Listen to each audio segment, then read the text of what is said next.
Alright. Welcome back to Vaporum. Last time we played here, we reached an area called the Fumium Experiment, which, based on this color scheme, is going to be a very friendly place. So, quick recap of what's going on here. We are piloting an exosuit, which we can attach various weapons and clothing upgrades to, and which powers various little bits of gadgetry around a maze-like environment, which we can explore by looking around and navigating on the grid. And we're trying not to die, which is proving to be a little bit difficult as we get a little bit further in here. So, we've made it all the way up to, I think this is floor 9? We've been getting to about 4 floors per stream, so we'll see how many there are, how many we can get through today. But for now, I think we're just gonna dive on in here and see what we can find. Just recently, we just fought a boss, so things are starting to get a little bit nasty for us. That last floor... Woo!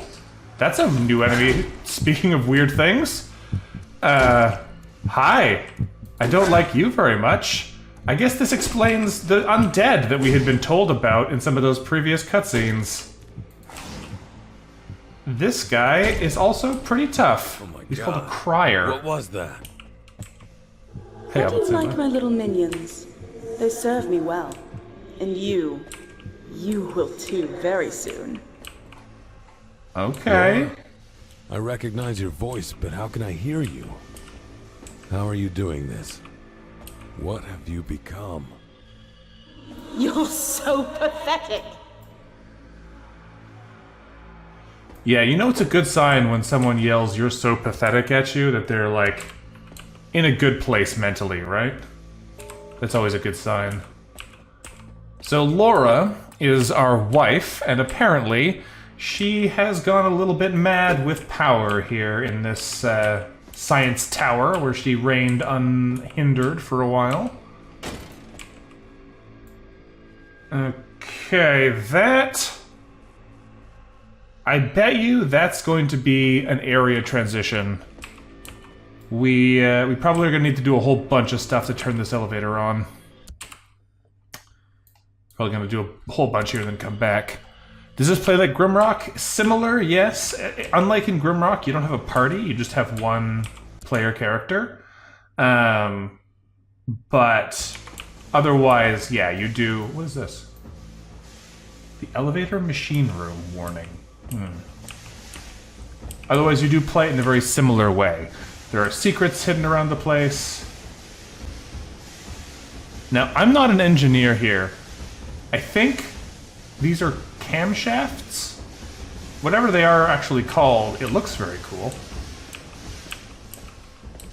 Alright, we got a button over here to put ourselves into whatever the mess this is gonna be. Yeah, alright. Hello? So we gotta watch out. Any of those pits are instant death if we make the poor life choice of stepping into them. But it would also not surprise me if we're about to get ambushed near here. This does not seem like a trustworthy room.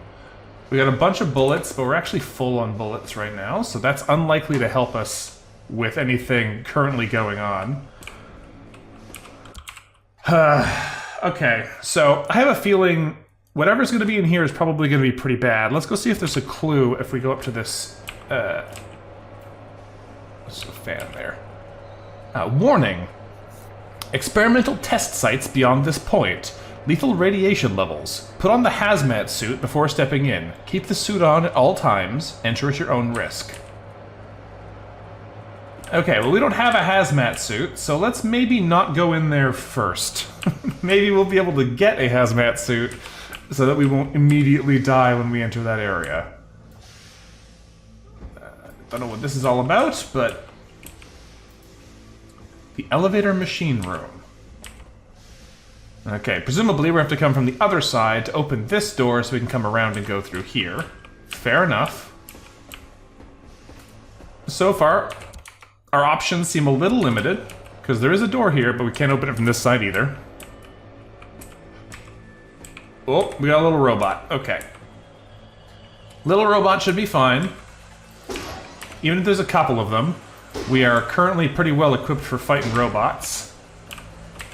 Our blunt weaponry is generally pretty good at doing extra damage to robots. So we do take some damage from them, but if we're careful, we shouldn't get overrun too fast. There are a couple gunners there, which is not my favorite, but we should have a pretty decent corner here to fight them on. This is not actually ideal here because there's a long straight line here. And if I'm fighting gun robots in a straight line, I'm gonna get shot a lot. But we're kind of out of options. I've already backed myself into this corner. So we'll just try and maneuver here so we don't get stabbed. And, ooh. Repair kits are very appreciated drops. Thankfully, this guy actually has a welding tool, not a gun, so we can do the same trick to him. Just maneuver in and out, and he won't be able to hit us. There we go. But I do think the last one... Yes. I was about to say, I do think the last one has a gun. So this is going to hurt a little bit, because we kind of are stuck standing here now. But, thankfully, we have a perk that'll heal us back up to a quarter of our health once we kill all these guys. So we should be fine, even if we take a little bit of damage here. That survivalist perk combo that we have has proven very useful, because we have one perk right now that is here. This one is if we take damage that would have killed us, instead we become invincible for 5 seconds and don't die. And we have this perk that says if you haven't taken damage for 10 seconds, heal back up to 25% health. And being able to combine both of those has proven very good for helping us survive some shenanigans. Whew. Okay though, now that we've cleared out that swarm of bots, we may be able to go take a look at some of these areas we've got access to now. I don't know which way we should go first. We might as well take a look over here. Okay, this is not the way to go first. We have conclusively proven this is a dead end. So I guess back we go. This feels like it could be a door, but I don't know. All these areas have secret buttons and things that allow us to access rooms with extra prizes and things in them. But for the time being, I don't know what we're looking for yet, so we're just going to have to keep an eye out for whatever we might come across on the way. I need a key. Need a rusty key to get in that room. Is this another key door? No, this is a button door. Whoa, hello! That's mean! Whew! Alright, so the enemies can teleport now. We have to be prepared for that, because I'm sure they're going to use that against us a lot. Very rude of them. Thankfully, with our excellent stun ability on our... there's a teleporter right in here. Thanks to the excellent stun ability on our hammers, that should help us stay alive. Superior protector? Okay, we're up to the next tier of upgrades now. That's nice. I don't think we have any other superior bits. Oh no, we have a couple. Okay, so yeah, we're in the middle of tier 3. Let's see what this note says. Today's council session was weird. Reich's wife Laura refused to share the results of her fumium research with her fellow scientists, and it was Chief Officer Reich himself who requested it from her. Wife or not, he should not defer to her so easily. Actually, he should not defer to her at all. I don't quite understand their relationship anymore. She was a mid-ranking substance field scientist until recently. I'm beginning to think Reich is not really in charge of things around here. Looks to me like she is. And there sure is something weird about her. William Bond, Chief Administrator. Well, sounds like William was correct. Now we gotta be expecting to get jump scared everywhere we go, though, because we know that there are teleporting blue guys everywhere. So we probably want to go jump into that teleporter and see where it goes. Okay, we're locked in here now. There are a lot of guys in this area. Not a big fan of that. Oh, I am in a bad way. Okay, there's a cannon over there. I'm surprised the cannon isn't attacking this obvious zombie that's attacking us. We are taking a lot of damage very quickly. This is very bad. Okay, let's go ahead and activate our healing so we don't die too fast. I can't hit this guy, which is really hurting us here. There's another cannon over there. So we have a very limited lane that we can actually fight in without getting shot. Or at least a very limited range that we can stand in where we're in range of them. If we're over here, we're unlikely to get shot by that cannon because we're just too far away. But we gotta be very careful about how we're fighting these guys, otherwise we're just gonna keep getting shot like I just did. Thankfully, we have a little bit of health to spare, and our survivalist abilities will help make up for some of our mistakes. Still got cannon from there, but that's okay. We killed all the goons. We could try to kill the cannons themselves, but since they're on the other side of holes like that, I think we're probably gonna have to leave them alone. The spiders remind you of the Dwemer automatons from Skyrim. Yeah, they do have some of that same, spiderness to them, don't they? We can be a little bit greedy here with our health because we know we regenerate if we take a hit directly anyway. We probably shouldn't be too aggressive, but at least we know we're not going to be immediately doomed if we take a shot or two because we're exploring. On the most part here, I'm not seeing anything too interesting in these little alcoves. I feel like they're really just like spaces to maneuver in while you're fighting. So we could go over this way, or we can go back over here and take the teleport. I don't know where that's going to take us, which is always a little bit scary in an area that has claimed to have experimental, like, evil toxin rooms. But before we go too far, we should probably go back and see where that takes us.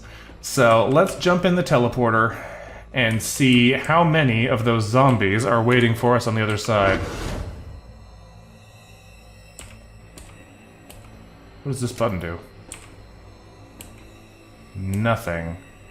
Well, this room is full of pressure plates, so we don't trust that. Can I see anything in here?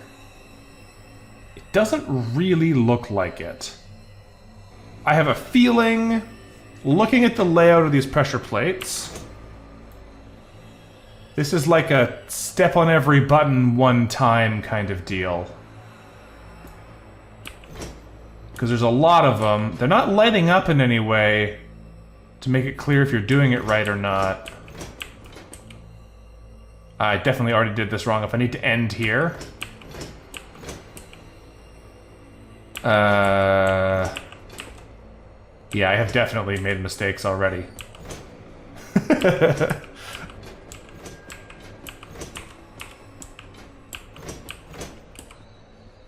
If we don't need to end there, that'll open a door. But if we have to now step on a button to get out, we might get trapped again. So does this close it? Yes. How do I okay, this resets the puzzle. Okay, so we know what to do here, just not sure exactly the right way to end it in the right place, because it looks like specifically this is the end tile. So if we can map this out if we really want to get finicky with it, because this has to be the first step. So we know that there are tiles there, and there. The nice thing about this view is it lets us see where the walls are. In addition to that, there's another little grid of 4 here in the same shape. We know there's one in the middle. And what else have we got around here? Let's just walk around the room and figure out where all the buttons we have to press actually are. There's another set of, another little Tetris block of them at the top here. So let's mark those in quickly. Because if there's anything, oop, that's not right. If there's anything other, if it's just the same shape, that will make it a little bit easier to keep track of. But let's just make sure we know what's happening first. Yes, and there's the final Tetris piece here. So it is just a matter of these mirrored shapes, but the walls make it more complicated. Okay, so we know... Well, let's just go ahead and reset this first. We know we have to end here, so we probably want to do this strip last. We have to start here. So if we were to start by going like 1, 2, 3, 4, we could swing around through this section, go through the middle, swing up through here, and grab them like that. I think that's probably going to be the easiest way to do it. So let's give that a try real fast. Since the blank tiles don't seem to count against our movement, we should be able to do this pretty easy now. Hey, we got it. All right, what's in the box? Unity, a unique advanced shield. 33% block chance, 66 block amount, 111 health, and 3 in every stat. Wow. Unfortunately, we can't use advanced shields. So, here, you can have this... I remember Runcroft complain about nested prefabs when we were trying out the shield. God knows what the old tinkerer really meant. Only he could understand himself. Sometimes. It's a cool thing to get as a prize, but we can't use it. So I guess we're just gonna warp our way back to wherever we're going from. I don't think there were any secrets in there. It looks like that took us right back to the same place. Okay, well, glad we checked that out. Speaking of rusty keys, we don't actually have one on us, do we? No. I assumed we didn't have any leftover keys from previous floors, but it's always good to check. Alright. Ow. Don't stand in front of the gun. Alright, back on track again. Let's go see what's at the end of these holes. It would not surprise me if something were to jump out at us again in here, so we're going to be very careful with our saves. Oh, it gets dark. Great. We're definitely going to have something jumping at us. Yeah.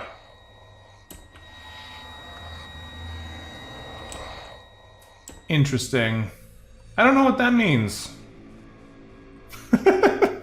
When we walk closer to the hallway, the whole world goes wonky. So, I guess we're just gonna walk in there and see what happens?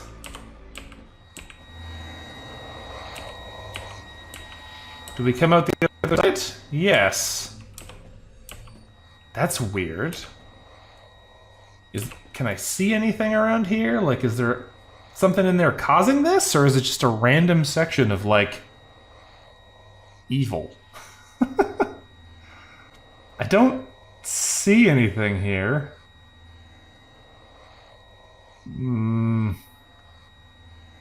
I guess not. Alright, we'll leave it alone. Does it happen again on this side? No, but this is a ceiling door. Oh, that's a good question. Are we still on the same map? Yeah. We are back where we started, though. It turned us around. Okay. We're getting rotated here. So here's the question, then. Do you have to go through it backwards? No. Do we have to go in...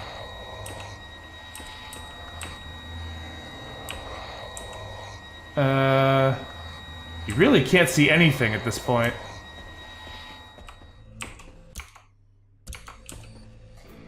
Huh. Okay. What's the limit of where we can see? That... where are we? That is very disorienting. Okay. Are there items we can use one in the darkness? Yeah, I mean, in theory, we could throw something down the tunnel and see if it comes back at us. Like that could be it. My original thought is that there's something in here that's causing us to rotate. So what we do is we go 1, 2, 3. Now we turn 180 degrees and we keep moving. And this time it worked and last time it didn't. I guess I must have done it wrong. Oh, you know what I did? The last time I did that, I walked into here, turned around 80 degrees in the dark, and then backed into it. So I backed right back into the spinner, so I just kept spinning around here. So, okay, we made it through at least. I'm doing well, Dragon Lord. Hopefully you are as well. We just got rotated 180 degrees by an unseen force. Ah! I'm not a big fan of jump scares, and that's a bunch of jump scares in short order here, so love that for me. What is attacking me? Oh, there's an invisible guy! That's great! Okay, well now we have to worry about invisible friends, so let's try and kill one of these guys before it kills us. Steal some health out of him and just keep stabbing. Because this guy's really not wanting to die right now. Alright. This is going to hurt a lot, because we are bleeding. Which is going to potentially trigger our Death Guard. No, we got him. Stealth Criers. Ooh! Where did that guy come from? There's nothing back here. I'm not a huge fan of how they can teleport onto us, because that makes it really hard to know if anything is ever going to be safe. But alright. We lived. We only have one repair kit left, which is not good. We might need to just tank our way through some of this for a bit and see if we can't make it by without getting destroyed. I don't like the look of this room at all. Hello, stealth friend. They are really stealthy. It is quite hard to see them against some backgrounds. Some of the time it's pretty easy, they're like a little gray outline. But other times, not so much. Ow! Alright, so that's probably just a little dead end specifically to hide that invisible fella. I'm not seeing anything else in here. Hey! Okay, well now we just gotta get across this gap. I'm assuming this is gonna be a puzzle of some kind, probably a step... Oh. It's like an invisible floor puzzle. Oh, it changes every time. Interesting. Okay, well, I'm just gonna take a shot at this. Because I think it's 1, 2, 3, 4, 5, 6, 7, 8, 9, 10, 11, 12, 13, and across. Nice.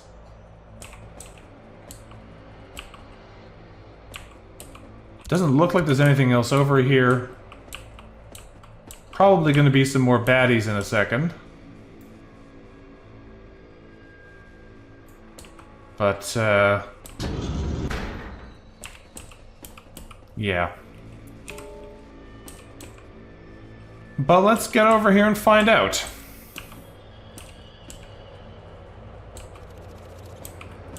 Oh, a guy just came from the hole behind us, so we have to deal with the shotgun guy while dodging the bugs. Acid bugs are very rude to put in here when we have limited movement space. Ow, my poor little bones. Remember how I was just talking about needing to not heal for a little bit, and now we get ambushed in a three-way intersection like this? Very rude. Okay. So we can load back in pretty easy. I saved right before we went into that trap, so we have a little bit of time here. What I think I need to do is use our drainer more, so we're getting health back without having to use our repair kits. What I probably want to do is try and focus down the bugs first if we can, because they should go a little bit easier than the big guy. He tends to be a little tougher. So if we turn around here, siphon his health, while we wait for an opportunity to do more, we can back him into the corner so only he can fight us. This might not be a good idea, because we're not going to be able to get out again afterwards. We have the swapper we could potentially use, but it's not a safe bet. We have the drainer ready to go again here. So we'll let him come around the corner, steal some more health out of him, and kill him. Now, we just got the Kill 100 Humanoids achievement for killing that bug. I don't think the game knows what a humanoid is. 'Cause that was not one of them. Looks like we've confused his AI, so we are looking pretty good here. We're actually going to end this fight with more health than we went into it, which is much better than what happened last time. If we don't trigger the acid bug, we should be a lot safer in this fight. We can always heal again if we need to. Oh, there's a full heal from leveling up. Nice. You guess, yeah, I mean, it's fair if it differentiates between organics and robots, but like humanoid and insectoid are very different things. I would not guess that humanoid enemies includes bugs. Alright, there's another repair kit. So we're actually ahead of repair kit now, which is a big plus. Hoi. So what we're getting now is we're leveling up our armorer, I believe. Because every time we do this, we get 30% more max health, and this one gives us 15% damage reduction, which is going to be a big help, I think. So we're going to take that upgrade here. They're probably a bit lazy when writing the code for it. Yeah, could be. Certainly could be. Hoi! Alright, so now we're a little bit sturdier again. We just got another 300 max health. So that's pretty sweet. Every health upgrade we get makes our healing more powerful as well. Because the way the healing works in this game is it is based on your 50% of your max HP rather than specifically being any other... What is happening in here? I think I know what we're doing here, but I'm not certain. Can I push this again? No, because the railing there.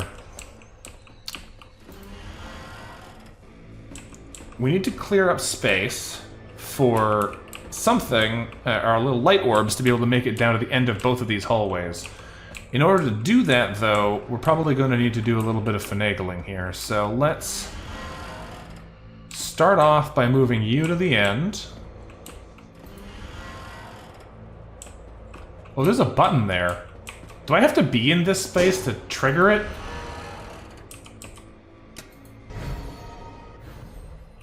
Sure do. Okay. That's not ideal.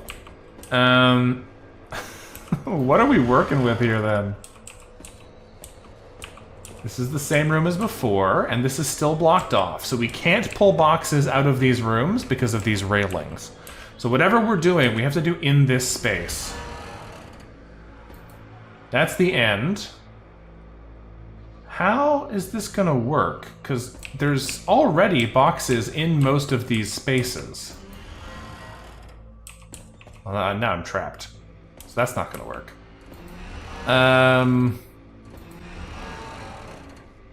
There's a little side room here, but it's blocked off as well. So I can't get anything in there. Let's swing around this way and see if we can open up some space here to maybe do something interesting with. The end is blocked, so I can't pull it back any further.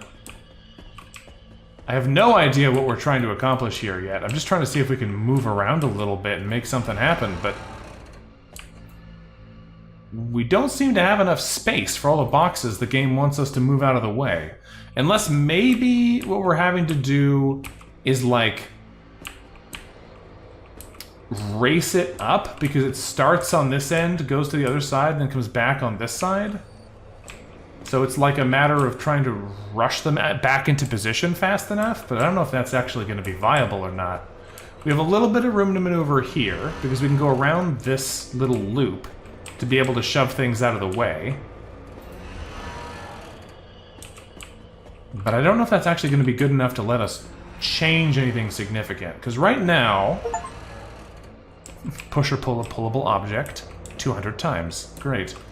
Right now we have a path to the end, which is all well and good, but I bet you it's going to... Oh, hold on. There's a different button there. Let's go try one of these first.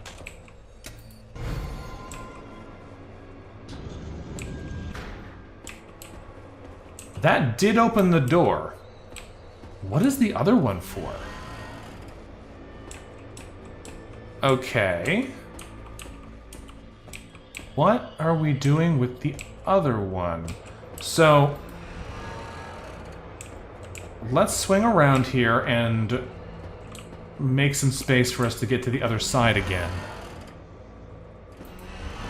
Either that or the bugs are mutant people. No, I think we know specifically from the lore here that the bugs are just weird mutated bugs. I like the theory crafting, but I don't think that's a viable option. Alright, now we don't know what the other one is actually gonna do. Ah, it opens the other door. There are 2 doors here. Okay. Can I... Oh, you know what? We can loop around like this. We're gonna try and open both the doors. The game might not let us. It might give us a bit of a hard time for trying to do both at the same time, but...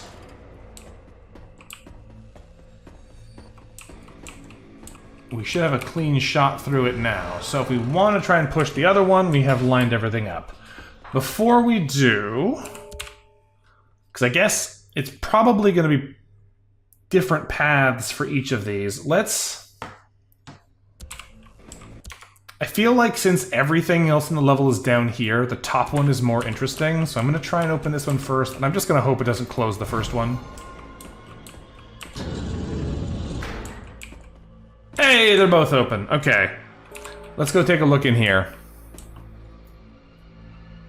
We got a hole there.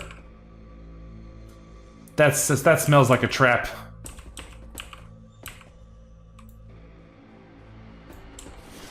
Yup. I had a feeling that was a trap. Rude little game. Oh, I didn't walk back one step far enough.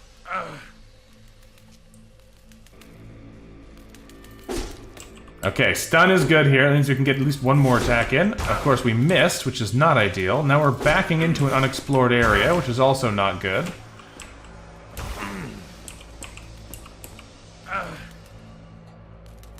Let's go ahead and siphon his health, and then just try and kill him here quick. Thank you. Okay. I'll take the repair kit. We're back up to 3. That'll do. No more bugs? No more bugs. What's in here? The Afflux headgear. Gain a portion of damage taken as energy. We have another Afflux piece, don't we? Hold on. Oh, we already have Afflux headgear. This is just a regular alloy helmet. Okay, this is not the nice thing we found. This is just the other thing. Here's the rusty key. That's the actual prize. Let's see what this is. Laura and I are getting so distant from each other. She takes no heed to my authority anymore. She initiates research projects behind my back, pressures her research team members who in turn stop sticking to the safety protocols, and the accidents happen. 2 operators have already died this month. One of them took a fumium jolt right through his body, and the other one... God, what was left of her I can only describe as a wet meatloaf. As if something scrambled her into hash. Her notes were full of crazy things. Something about teleportation, the merging of realities. I had to report the accidents to the Bureau. I can't understand how Laura could have changed so much. And Sophie?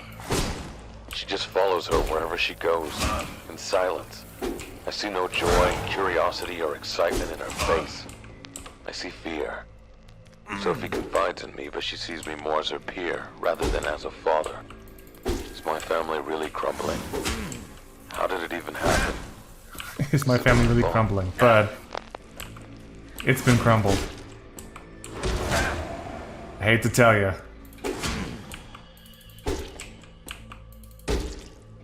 Your wife is a mad scientist.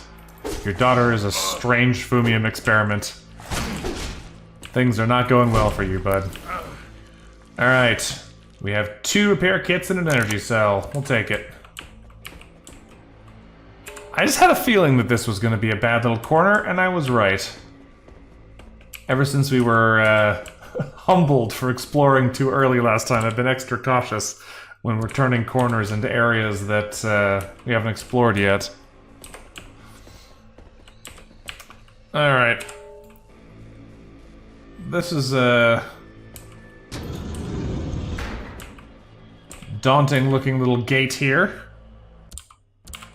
I'm assuming we're probably going to be looping back here pretty fast. So this probably is going to be a boss fight? This is going to be where we get the hazmat suit, right? Because we haven't gotten that yet and we've gone all the way around. Unless that's in this room. Oh yeah. We're fighting bugs in here, alright. Hello! It's another one of these guys. Okay, we don't like that. The teleporting friend is not a good friend. It's okay though, we have a little bit of room to maneuver. We have a big roach there. So that's a little bit of a problem, because that one we can only really attack from one side. We have to watch if we're not ever in line with the teleporter. Because if we're not in line with them, I don't think they can actually hurt us. They have like a projectile attack that seems as though it can only go in straight lines. So if we keep moving, we should be okay. Steal a little bit of health from them. Keep wiggling around them so they can't quite get a lock on us. Because it seems like they try and attack the second they spawn in. So if we're moving when they do that, it doesn't work. That little hand raise motion that seems to trigger it. So if we just keep maneuvering here, they won't be able to get the drop on us. They got one little hit there. I can't tell if it's actually a life siphon or if it's just the same effect that we have. They're called a Dazer Thaumaturge, so it sounds like maybe it's something else. Oh, we're out of energy, right. That's fine. We should be able to get the drop on this guy. When he drops himself like this, we have to attack him from behind, so getting him against a wall like that is the worst possible option. Thankfully, we should be able to keep him in position like this. And then we just need to make sure we don't get really unlucky with the way that he plants himself. The problem is he heals while he's doing this, so we're basically just stalling his health bar by whacking him when he's in that setup. We're not really contributing to damage so much as preventing him from making it all go away. But if we hit him when he's in this mode, in that kind of position, then we take big counter damage. So this is the worst possible outcome for him to do that. So that's great. I'm glad that happened again. Alright, let's see if we can get him to drop his armor in a better position so we can actually fight him. The real problem is you gotta get around behind him while he's doing it. And sometimes that can be pretty tricky depending on where he decides to drop. It sounds like we got through him okay.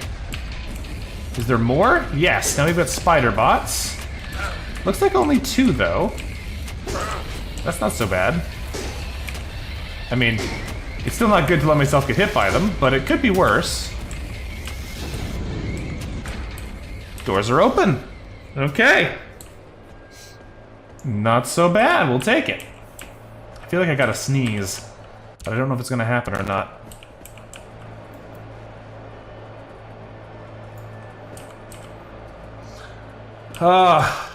It's a horrible feeling when you're like on the verge of sneezing, but not actually sneezing.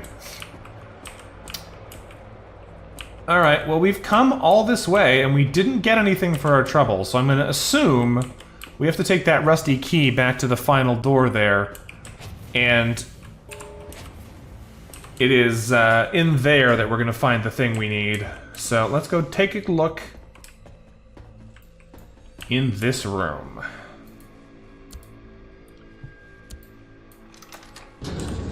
Is there going to be a teleporty blue friend in this one? No. There is, however, a hazmat suit. Oh, great. Okay, what does this say? We'll come back and take a look at it. No, I don't have that immediately sneeze when you look at bright light reflex, I'm assuming. Sophie grows more and more distant, and bolder. She creates hideaways and passages through vents to get out of my reach. She's constantly interfering with my work, trying to command renames, playing with lab devices, milling about my new Fumine amplifier. At least her small head and body cannot carry the weight of the parts required for the amplifier to function. After I caught her trying to use my latest prototype on herself, I took her teddy bear as punishment and safely locked up the device on the top floor. There's no way she can ever get in there, and so my tests can continue, without any hassles, I hope. The toy, the stupid little bear, always melts her heart. It will come in handy. I can use it to control her. I might give it back to her once she behaves according to her purpose. So there's a teddy bear we need to probably recover for our daughter, and a mysterious device on the next floor up. To equip this, be sure to unmount all other parts from the rig before entering a radiation zone, including weapons in both weapon sets, armor, and gadgets.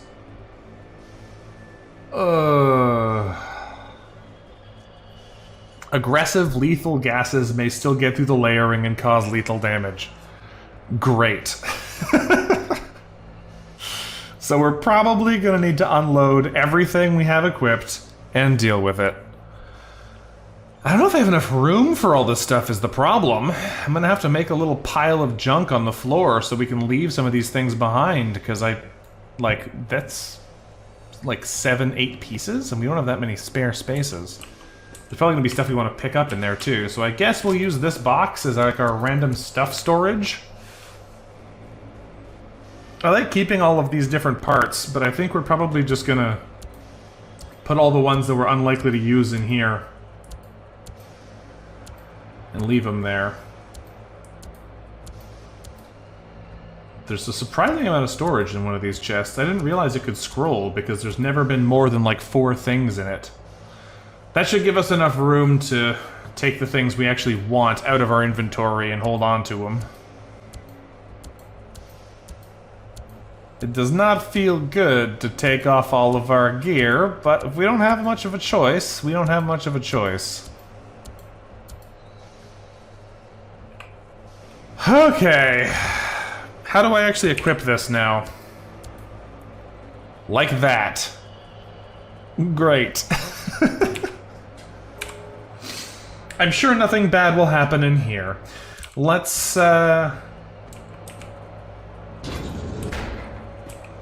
airlock it up. Ah, yes. That angry red area we saw before. Damn, I feel vulnerable. Exposed. Ah, okay. This area looks like it's all gonna be like surviving. Is there anything in here? Surviving traps, rather than it's actually to be fighting things. Because we have no equipment, so we just have to make do with whatever we have on us already. Well, that's a hole. That looks like a go in here to dodge the fireballs. Alright, good thing I saved right at the start. I feel vulnerable. Exposed. Yeah, I can see now that it's a hole, but I just assumed it was a safe space. I guess we have to go back and hit that button first so that it stops being a hole. Yeah, that's exactly what we have to do.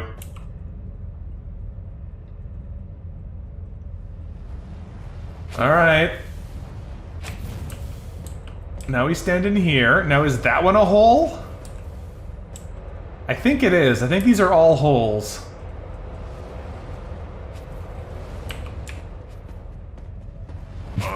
Ow! Are we changing the timing of these? Because if not, I don't know how we were supposed to make it up that hallway in so little time. No, it is 1, 2, pause, 1. Now there's a fast one. Okay. Well, this is honestly where we can kind of cheese this whole thing. Oh, that was rude! It was closed, and the second we stood on it, it dropped. Damn, I feel vulnerable. Okay.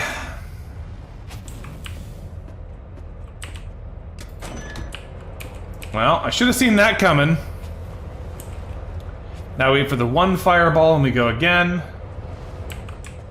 What I was gonna say is we can kind of take advantage of our survivability tools here because the fireball damage itself is actually really unlikely to kill us. Because of the fact that one shot can't kill us, and if we stay without taking damage for too long, we get all our health back. So let's just face tank this, I guess. Doesn't feel good, but there doesn't seem to be any other way to do, because that one just opens when you get close. Give it a quick save again, and I guess we keep rolling here. There's a box we can't access there. Oh, great! The Arx Vaporum positioning system is offline. I need a key. A silver key to get in here. Okay, so we don't have map access either. That looks like a button. What is going to happen when we step on this? Can we tell? I don't think I can tell. It's going to do something, but I think we're just going to need to find out.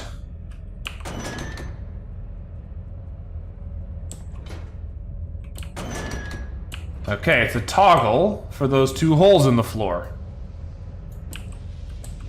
We have a temporary fire break there. And another one on this side. A door here, which we don't know how to open. Oh, hello. Have I been surrounded? Oh, I don't have a weapon. I don't have a weapon.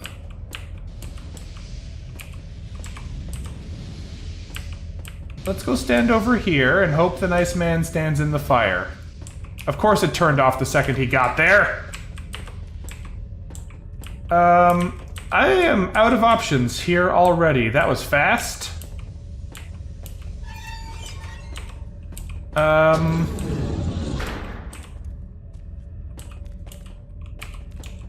Okay. I hope we're not about to trigger something, because if we are, I cannot deal with it. Let's go back this way and kill him in there. Whew, okay. They did say aggressive gases can still kill us in the suit, so if we're not careful and go in a room like that, it will kill us. But at least this time it killed him and not us, so I'll take that. Oh yeah, I can't look at the map! Before we go too much further, let's come back over this way, because there was this door here.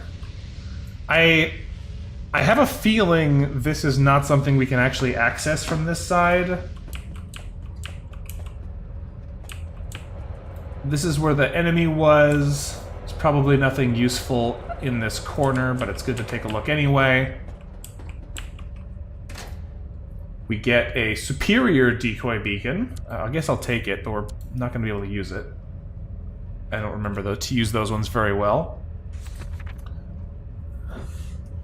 I'm starting to feel a bit depressed. It's been quite a few weeks since I saw daylight. So much work. So much paperwork, to be precise. Jeez. And that chief robotics engineer, Runkrelf, has been bugging me for days with stupid questions. If everyone continues to keep asking excess questions about their jobs, I'll never get out of the shithole of an office again. Screw them. Alright, William's having a good time. I don't know why William left his message inside the, like, toxic death chamber, but you know what? We're not gonna question him too hard for that. Does this go anywhere interesting? No. Goes to a fence. Well, all I can say is... Ooh, a button. All I can say is I'm glad I didn't come this way when I was being chased by that dude. Because this seemed like an equally viable option to me, but it would have been a dead end where we would have actually died. Because there would have been no way to kill that guy. Secret found, though. What's in here? Oh, great. Is that a... Deals a portion of the target's max integrity as bonus damage. Oh, 2% of the target's max integrity as bonus damage. Capped at 125 also. Gotcha. Well, it's a cool weapon. We're not very good with blades, though. We really need a one-hand blunt weapon. Exactly, Ginger. Some people lock their diaries with a key, some with a password, some with deadly toxins, fire, and zombies. Exactly. That's a normal solution to these kinds of problems, right? I keep wanting to look at the map, but I can't do that. Alright. Let's roll on. We found an interesting bad person room. This, like, toxic death chamber. There's also this, though. This looks like we probably have to come from the other side in order to actually do anything with it, given this tunnel leading off to the side, to the right here. But it might actually loop around through that gas chamber. Let's go back and take a look. That's really bright. My own flashlight is blinding me here. I should save again before I forget. Is there going to be another friendly zombie in this hallway? There's two! Hello? Oh, is he fast? Why is he red? Don't like that.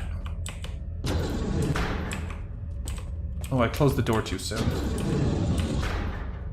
Come on in, friends. Okay, you can stay there now. Turn on the deadly neurotoxin. That's a berserker. Next. Thank you. Good fight. Alright. Soulless stare, those people, those monsters. I can't believe they used to be human once. And are those crystals inside of them an infestation put inside of healthy people? Or is this some kind of new species that sprouted up, born and bred in this hellhole? I assumed those were the people that were reanimated, but I could be wrong. The superior zapper. Okay, and a silver key. We know where the silver key goes, so let's get back over there. I was almost expecting to walk into this room and have there be a person there that turns the gas on us. We don't trust this game at all now. It'll do all kinds of shenanigans to us. That opens the hole in the floor. Actually, I should just leave it open. Maybe if I accidentally come back this way, I don't immediately fall in the hole and die. Alright. Silver key door. We made it.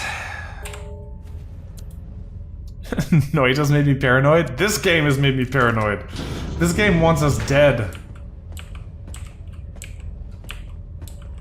It has made it very clear that it wants us dead.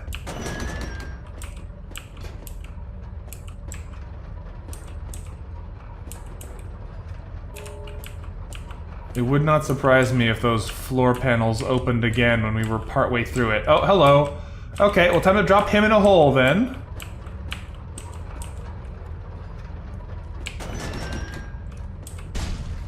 Good fight. I hope he didn't drop anything nice, because we're not getting it. There's another floor panel trap. Oh no, that's not a floor panel trap. That's a wheelie spike thing of death trap. Is it just gonna keep coming back and forth now?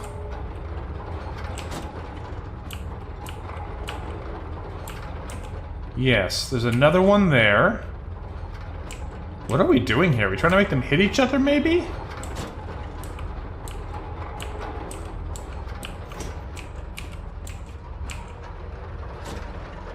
No, that one stops there. Because I could be trying to get in behind it. But that seems like a really bad idea. Well, okay, that just kills you instantly. I thought I snuck around the corner, but I was not quite fast enough. Is there something over here? No, this one you do definitely have to get behind if you're going to try and do anything with it. So you have to sneak in from that side.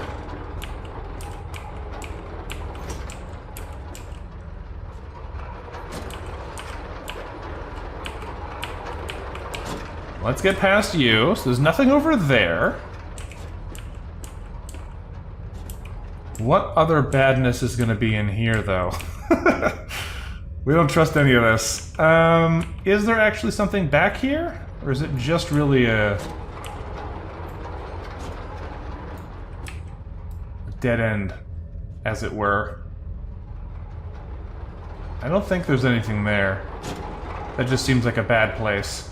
So we're probably gonna not try and get back behind that, because it seems like it's a lot of work for not a lot of anything you would ever want. I don't see any more floor traps here. Just trying to take a look at the walls to see if there's anything relevant going on.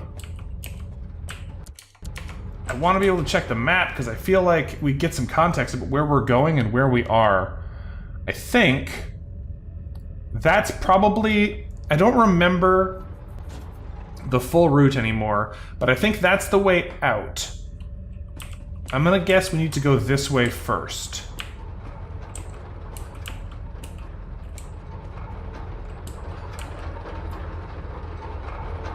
Oh, cool. I guess we're sprinting. No, not sprinting. We have a little bit of room to maneuver. There's a chest right here, it seems. I think now we are sprinting, though. Because I don't see where else we are going.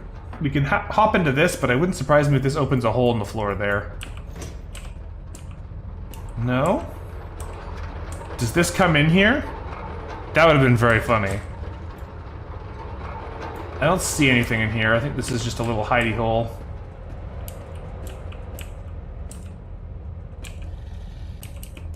Oh yeah, hello. Oh, I have no weapon still. Right. Come on back, please. Alright, our immunity is saving us now, and he's toast. We might die from this, though. Yeah, the bleed lasted a bit longer than I thought. Alright, let's go back and do that a little better. Now we know what's going on here, we should be able to take advantage of this pretty fast. We just run through this way. Send it back once, go in around the corner, and then in here, and it should kill him without any problems. Now that we know what we're up against... trigger him, back into here, and he should just walk straight into his death. What? Hold on a second. Hold on a second. This guy just did not care about that. I'm just gonna let us die and we'll go back again. Oh, the bleeding stopped, so we're actually fine. Okay. Still, though, I call shenanigans on that. That was not fair. Alright, we got a little nothing in here. He dived out of the way. I don't. I think he tried to walk into the pillar. I guess the pillar stops one tile before the end of that hallway, so it didn't automatically crush him, and he was trying to walk into it when it reset him. What is this? The commando shotgun. I'm just not going to use that, but let's see what this says. Marcus is returning. I cannot let him enter the Arx. The Bureau will have sent an elite commando unit along with him for sure. I want to remove him from our life. Neither Sophie nor I need him. Our place is here, in the tower. His place is at the bottom of the sea. Wow, that's pretty rude there, Laura. I don't know what happened to me now. And how I ended up washed up on that rock. It was my own wife that did it to me. I bet you it stops here. If we just watch from this position, will it hit there and stop? Yes. That is exactly what happened. The enemy moved into that final spot. The roller almost hit him. He tried to walk into it and couldn't, and then it let him pass by after it left. Talk about rude. Alright. Now hopefully we can just walk out of this place without exploding utterly.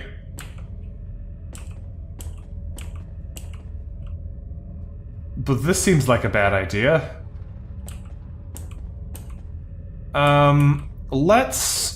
This is a wooden button. Let's make use of one of our bricks.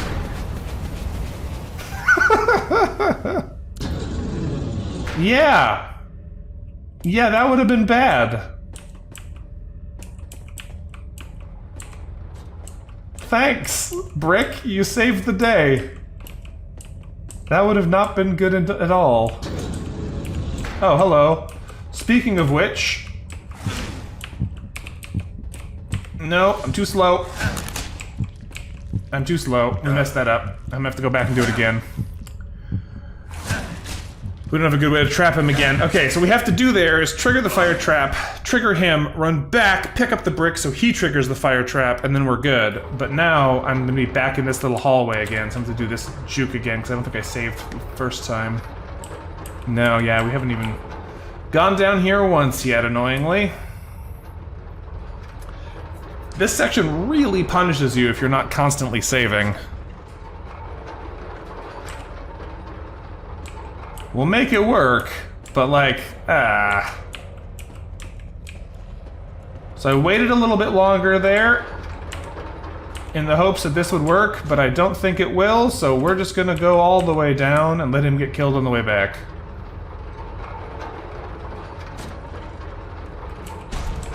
There we go. One down, let's go ahead and save that again. We're gonna have to listen to that audio diary again, because I don't know if the game actually tracks them unless you specifically listen to them. Marcus is returning. I cannot let him enter. That's fine. Let's make our way back to that same nasty trap room. For sure. I want to remove him from our life. Neither Come Sophie on. nor I need him. Our place is here, in the tower. His place is at the bottom of the sea. I can appreciate that this area is all about making you make use of your surroundings. What happened to me now? Now I ended Like- up washed up on that rock. It was my own wife that did it to me. It's an interesting twist on the way that everything else has been working in here up to this point. But also, you really don't have a whole lot of options when it comes to doing anything specific, because you have none of your gear. There we go, good fight there, bud. Let's put this back on, which will trigger it again. Hit it with an old saveroo. And go back through. Actually, I want my brick back.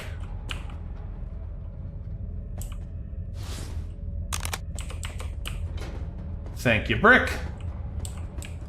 Now this should be the airlock to get out of here, and... 9 bullets? Really? That's the prize at the end of all that? Alright, that's fine. You should undress the hazmat suit and leave it here in the container to avoid contamination of non-radiation parts of this installation. Okay.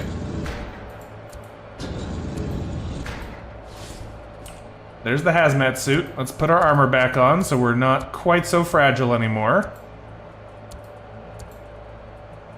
And our shield, and our stuff, our tools, and our gun. Was this the weapon we were using? No. Yes? I think it was. I think we were just using a regular one-handed mace because the game refuses to give us any special ones. We could use this, but the fact is our circuits are really only leveled up for blunt weapons, which means we get 150% more damage than if we were using a blade. We only get like 30% more damage because I chose to level them up both at the start as a mistake.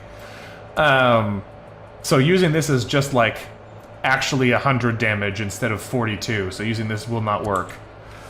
So that's too bad. Got a button here to open the door. It's not full of new enemies, so that's a plus. That opens the elevator control room.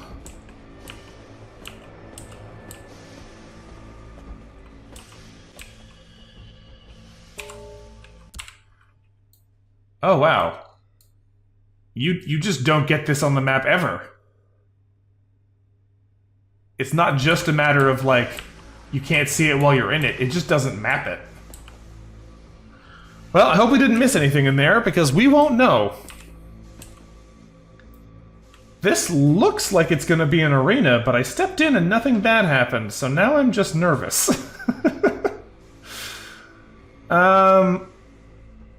Let's take a look around, I guess. These floor panels are all differently lit. Makes me suspicious.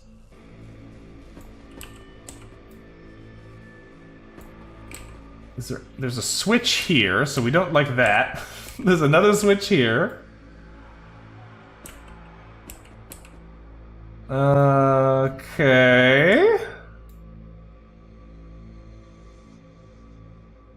What else have we got in this space? There's a key. I need a key. We don't have a gold key.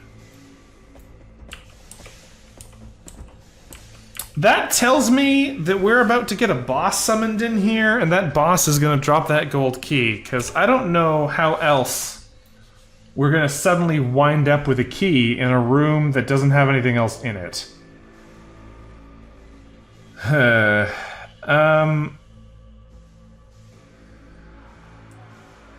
Yeah, I don't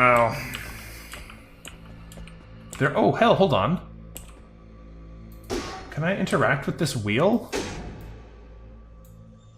It doesn't look like it, but there's one on each side. These wheels usually do things, but I can't seem to actually touch them. Well... Hello! It's a flamethrower! Well, that's good. And an ice wizard.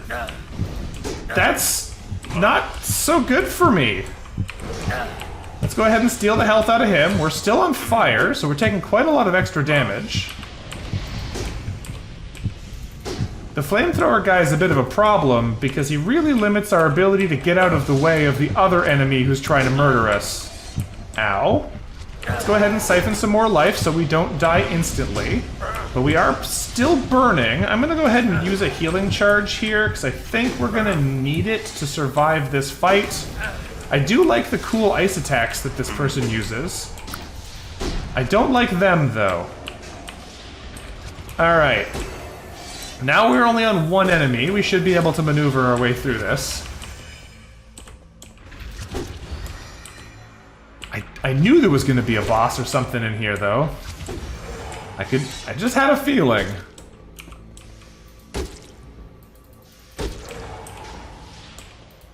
Now, the nice thing about these guys is they're really scary when they have allies, but they're not so scary when they're by themselves.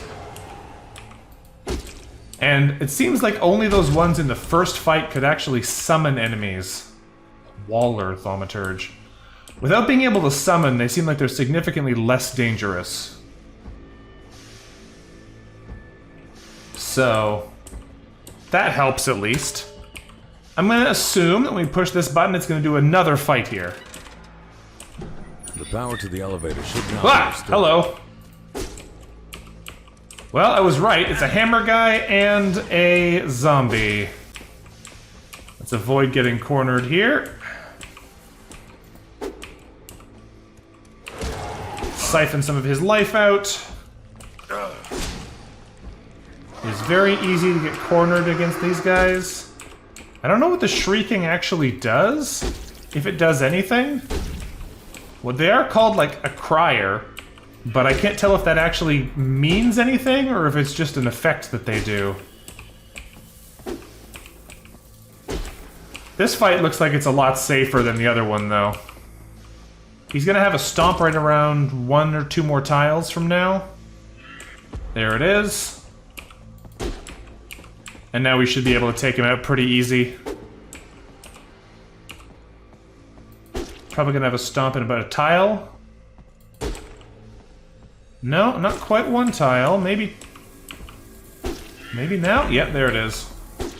That's fine. We'll siphon the health out of him to kill him. Nice. I'm assuming this is gonna be a heal. No, it is the golden key we needed. Okay, both of these sides are working now. Can I do anything with these wheels now that we've turned... Yes, we can. Turn both of those levers, we can turn the wheels and it opens a secret! The Doomguard Blaster. Deals more damage to smaller, less armored enemies. Shotguns deal damage in a cone. 50% damage to drones, spiders, and small roaches. 50% stun chance. Well, I mean, with a name like that, I've gotta give it a try, right? The heavy cannon is pretty cool, but the Doomguard Blaster, come on. I don't know if we're gonna use it much because we haven't invested in guns at all, but if we feel like shooting something with a shotgun called the Doomguard Blaster, we at least have that as an option now. Go ahead and save here, and golden key. Where are we going? Did this just open the same door back to the very start? Has nothing changed? Ah. I guess since that was the elevator... whatever you call it, elevator setup room, since we turned those two pumps on, it's now turned on again. Almost sounds like a Warhammer 40k weapon. I mean, yeah, the Doomguard, I'm pretty sure, is a Space Marine chapter. I wouldn't be surprised, anyway. Okay. Up we go. It seems like it takes us a little bit over an hour to do these floors right now.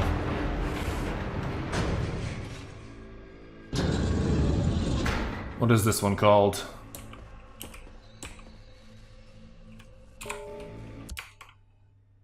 The Arx Vaporum. This is the namesake. Hello. You coming over here? Consider, don't do that. Ah. You're not listening to me.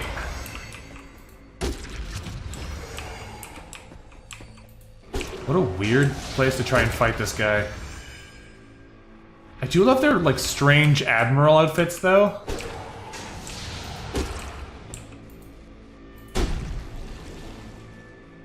That's not a new one. Who needs enemies when you have a wife like her? Yeah. Fair statement. I might want to come back here and check these rooms out again soon, but... Okay, so...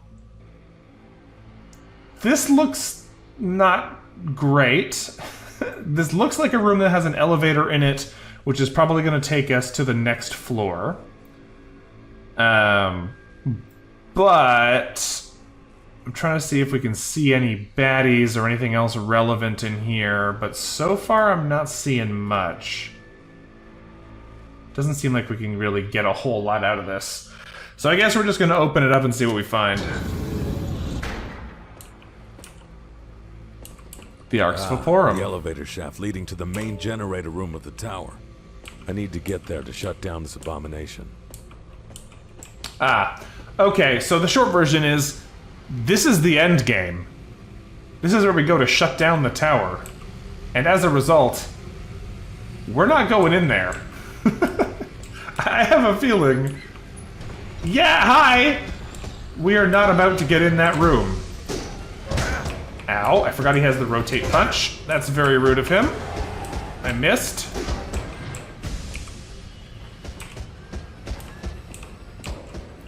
Okay. Let's see if I can sneak around him. in time to actually land a hit or two without getting... Ooh, I forgot he has that suction move, too. That's mean. Now we're on fire. Let's siphon some health. There's a punch. He is very rude, these big fellas. Now, thankfully, we do still do 35% bonus damage to him, because he's a robot. But I am taking a lot of damage from the wide punches on this friend. We don't actually have enough energy to use our health siphon again, either.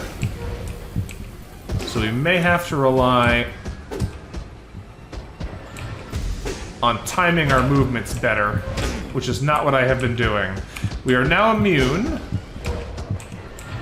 That doesn't last for very long, so if I get hit again, we're going to be dead. I may have to spend a little bit of our healing here, but I think I can actually just wait him out and get the health back from our delay, because there's nothing else in here to actually force us to take hits. It feels a little cheap. Oh! He can suction us in even if we're around a corner. That's rude.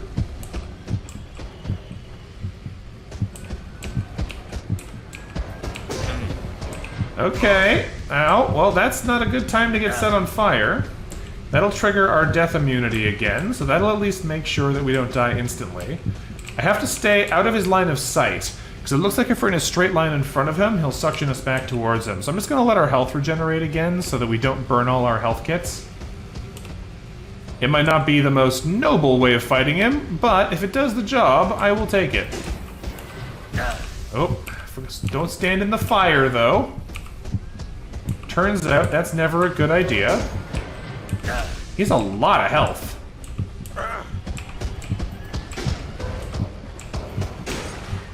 Whew.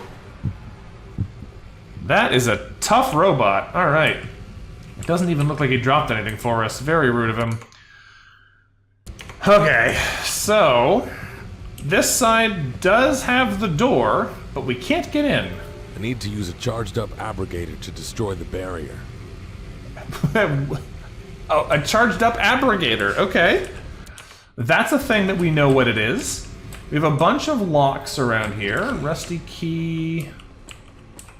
That's actually just a button. That's a lever that we can't interact with right now. I guess because it's not lit. Oh, we're gonna have to go like 6 different paths to turn all these levers on so we can deactivate that teleporter. Isn't that what we're gonna have to do in here? I betcha. Switch there as well. Let's, I guess, find out where this teleporter goes. It goes 2 steps backwards and hurts us. Okay. Let's not go in that teleporter again, presumably until we fix all these switches. It's not actually going to work. So if I had to guess then, I would say that all of these different paths are going to be the 6 routes that we need to go down. Yeah, the transporter generator room. That would make sense. This one looks closed for now. Yeah, so we have 2 choices for now. We can start at the top and work our way back. Let's do it. Hello? Invisible angry friends? No?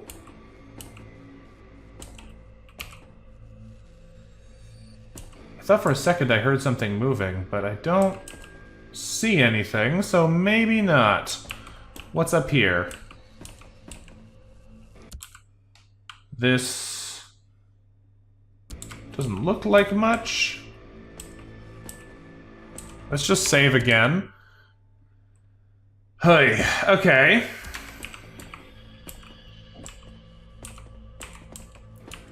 I don't trust those central panels. The lighting on them makes them feel like a trap, even if they're just nothing. Aha! There's a hammer friend, okay. And a cannon! And a different location for a cannon? Yes, a different location for a cannon. It's moving again. don't know where I'm allowed to stand. Okay, it's that row that we can't go in now. It's the middle. That's rude.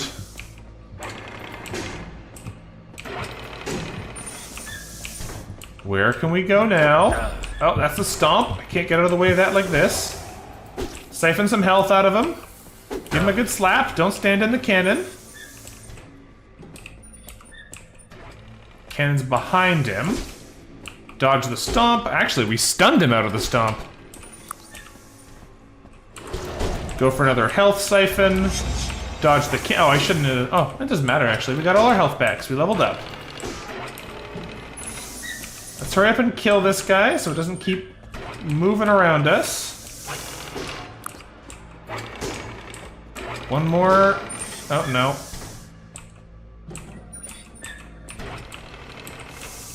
One more cycle on this should let us take him out if we actually hit all of our shots, but if we just missed one like that, it's not going to work. There we go. If we had hit all of those shots, we would have taken him out, but that'll have to do for now. Hoy, okay, we leveled up, so let's go ahead and finish our level up process. We're just going to keep pumping points into armor, because the more health we have, the better.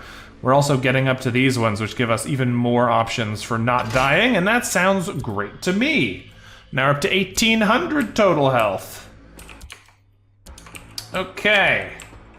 We have a bunch of, like, see-through doors that we can't do anything with in here, so we're going to probably need to just go up this way and see if we can find some way to get around behind these things. A mirror? Okay. What is this? Big Robot. I make Big Robot my friend. He beats Batman, but he plays with me. Sophie, sorry I killed your robot friend, if that's what happened. Fama test chamber. Incredible! And what we've achieved in the last 3 years, thanks to Fumium, is beyond amazing. The teleportation technology is now considered stable and safe to use. A few hiccups here and there, sure, but nothing that cannot be amended over time. Mrs. Reich, Mr. Kroll, and I set up several test chambers, each connected with a central hub. The oldest one we've safely and successfully connected is for testing headset amplifiers. Some gifted people, including Miss Reich herself, have already made significant strides forward in the research for amplifying brain power. Exciting times! Combination 0101001. Ah! That's what this is. We're going to be getting a bunch of teleport codes to change where that teleport thing takes us. I see. I assumed it was just going to be a matter of, like, we're going to turn all those panels on, but we might need to do that, repower the machine, and know which combinations to use. I feel like there's something in here, because, like, I'm looking for secrets. We can see there's a room on that side, and this is the only thing that goes over there, but I don't know what we do with it. Is there some way... There's a button on one of these? I don't quite know what we're looking for here. Maybe?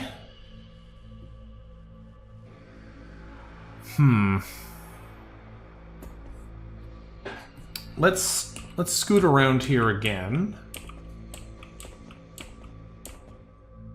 Just take another quick look at some of these walls in here, because I'm not seeing anything that looks like a button right now.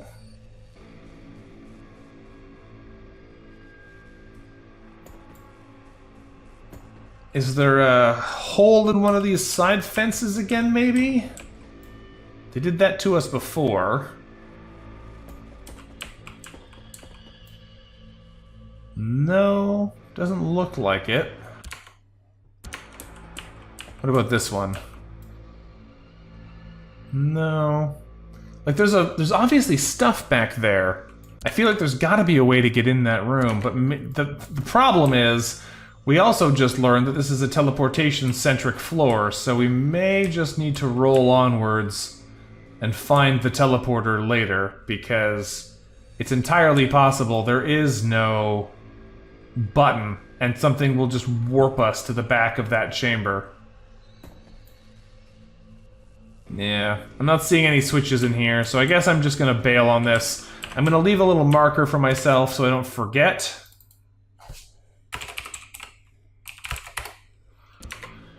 And we'll come back and figure it out. Now, if we go back to the central room, I'm pretty sure we still don't have the ability to actually turn these on yet. No. Okay, well, back in we go then. Let's go check out a different direction, because there were 2 paths here at the start. What's over here? We got a box with an elite mantle, tier 3 combat body armor. 200 more integrity is pretty good, but is it still better than 12% weapon damage? I don't know. I don't know with that one. Elite aim stabilizer. So this is elite now. So this is tier 4. We're now above... Actually, this might just be tier 3 for the clothes. I don't remember if we saw... But elite aim stabilizer is definitely higher than superior, so this must be tier 4 stuff. I don't think we're going to need most of these. Like, this is just for guns. But it's good to know that there is a new tier here for us.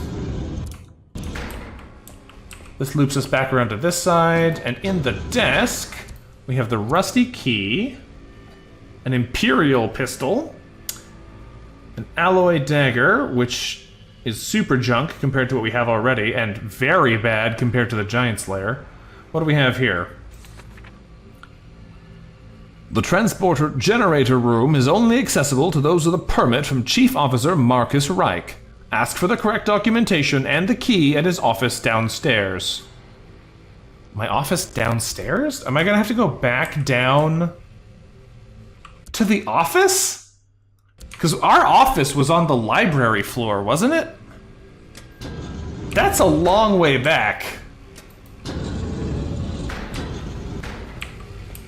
I kind of hope they're not gonna make us go all the way back there. That's a long detour. I'm gonna keep exploring, and we're not gonna go back there until the game actually makes us. But I am hopeful that that's not actually what they want us to do. Let's go open up this side and see what's in here next.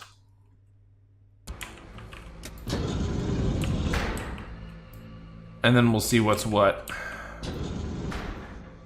That's a weird looking floor. Is that another big golem? That looks like another big golem.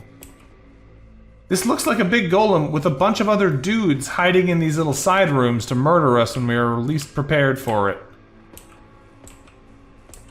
But it's not hostile yet. There's an empty golem battery, so we actually have to turn this golem on. Recharging. Interesting. What is this? Sophie's big friend. No, not Vaporeon. Vaporum. Who's talking? Agatha Chertsey. Reich's little girl, Sophie, seems to have quite a way with the Fumium-powered robots and mechanisms. I don't quite understand how, but she has befriended one of the discarded golems. These are quite dangerous, given their immense power, and they tend to behave in unpredictable ways. But not with her. She plays and talks with it just like it's a living being. These hulks are programmed to follow very basic instructions, but nothing close to what this one does when she's around. What's really incredible is that no one seems to care. I hope the brute won't hurt her. Well, actually, on second thought, it seems to be protecting her from other robots and even people. I saw it crush an arachnid robot once, and Sophie took great joy in that. Not sure if I should be scared or amazed. I'd certainly love to take a closer look at this interaction in the labs. Might well yield very valuable results. Agatha Chertsey, Fumium Research Unit 4. Okay, so that's not going to do anything, because we don't have the powered battery in there first.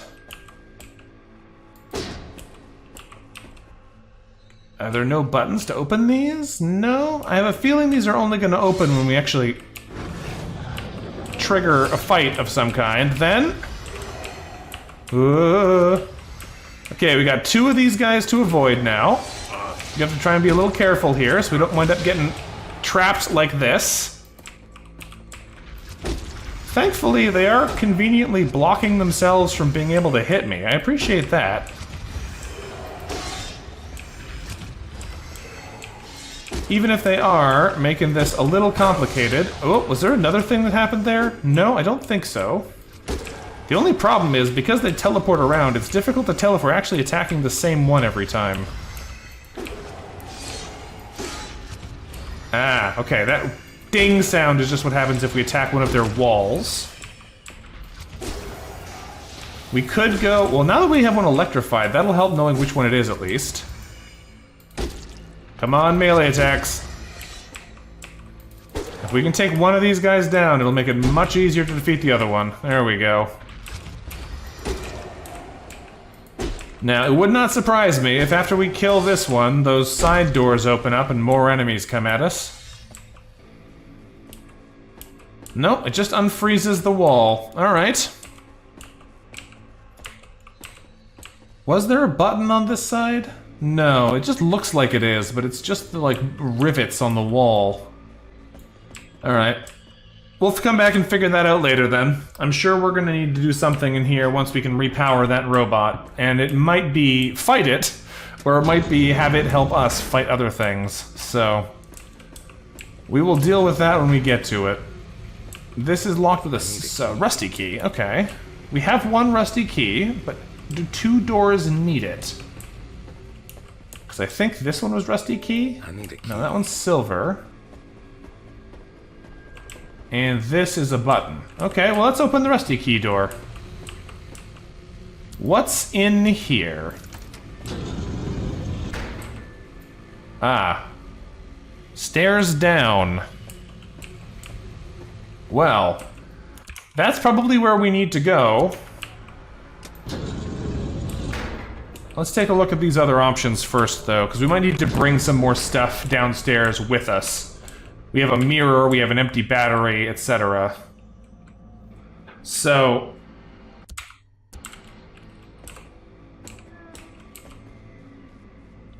Did you hear that? Weird.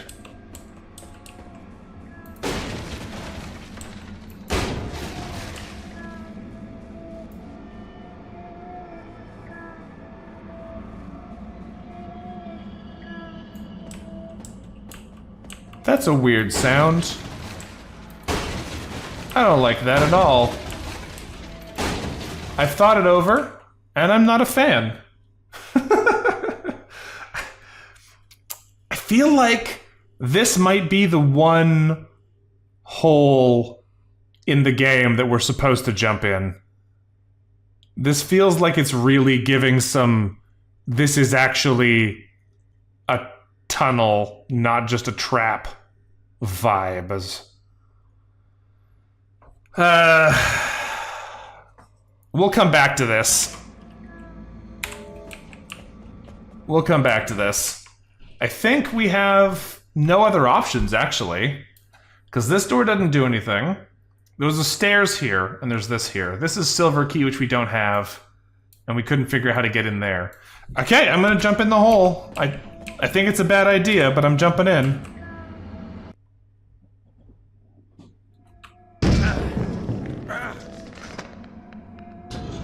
Sophie, wait, it's me.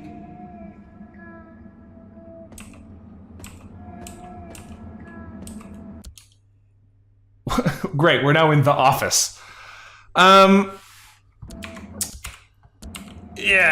I think it's very funny how much of a painful drop that game made it look, and it was like 150 damage.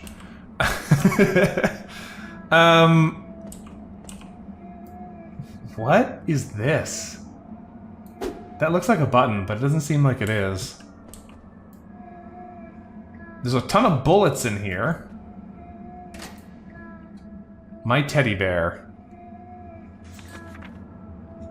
Mommy took my teddy bear. I miss him. But I took Mommy's toy. If she gives my teddy bear back into my chest, I will give her the toy back. Sophie.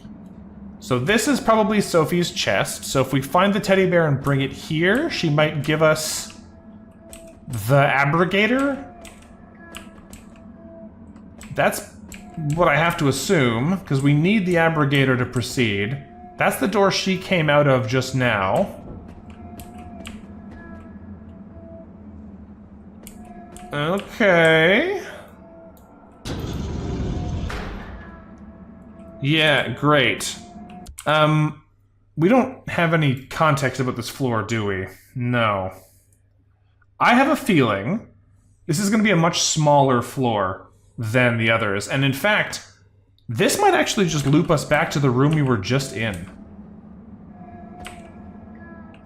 Yeah, it looks like it does. Is this the stairs we just found?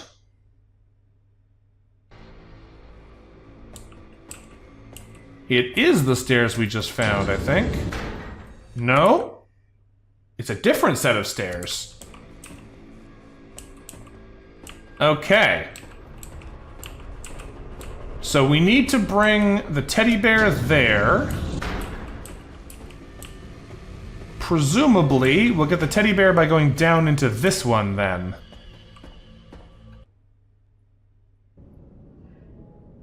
Is this still the same area? This is the office, but a different part of it. Ow! That was there's so many bugs in this area.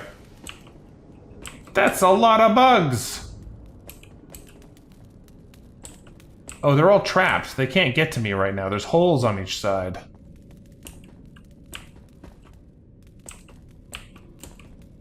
These are buttons.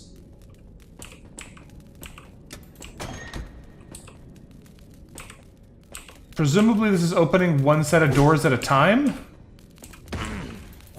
Now there's the shotgunner on the other side shooting us. Ow. It's very easy to get confused about where the enemies are and walk into a place that's not safe in here. Let's go ahead and siphon some health out of him. Dodge that acid shot. We got him stunned, but standing there is going to get a shot from two sides. Okay, one guy's down. Now we just need to take out the shotgunner, which easier said than done, because every side is dangerous right now. It is quite tricky to get into an angle where we can actually hit him without getting kicked or shotgunned. Okay, stun is good. Let's go ahead and siphon some health again before he unfreezes. That was bad timing. The acid does suck pretty bad. Okay, we got him down. Next! Who does that free? It frees this bug and that gunner.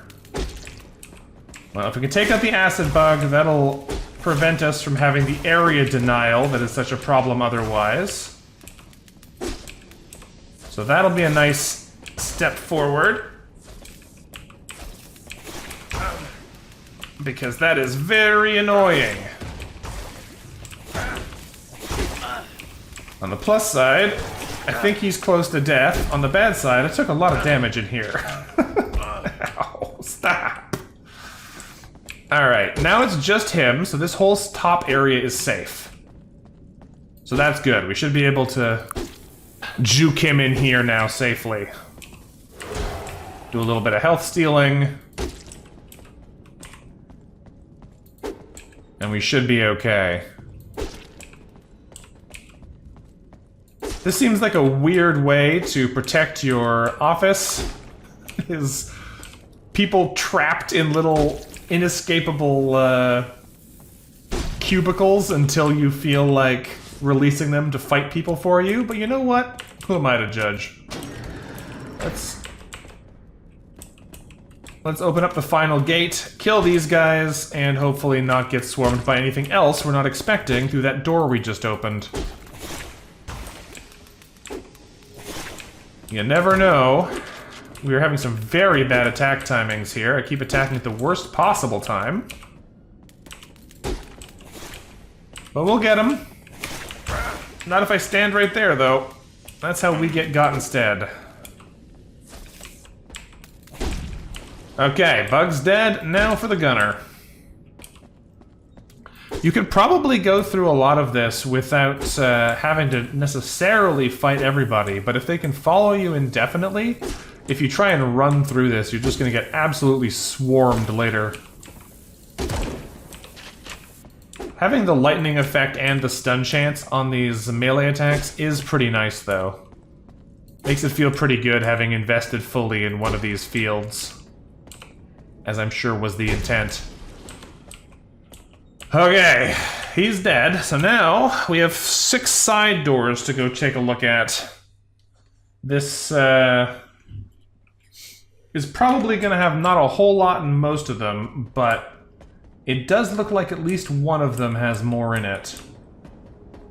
Because, like, this one is nothing, but this one goes somewhere.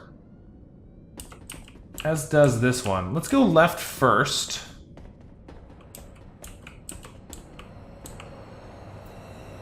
Huh.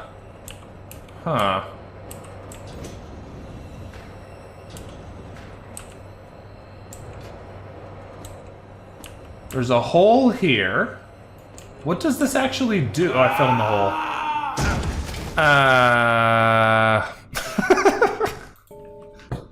Oh! No, I hate this game's save system. I hate it so bad. It really, really punishes you for not constantly saving. And, like, that's fine, but come on.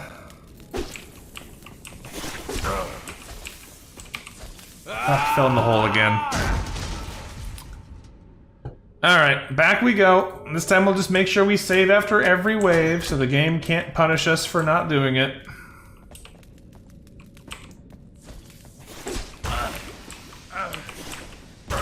It does suck, though. We're in a much worse position right here, though.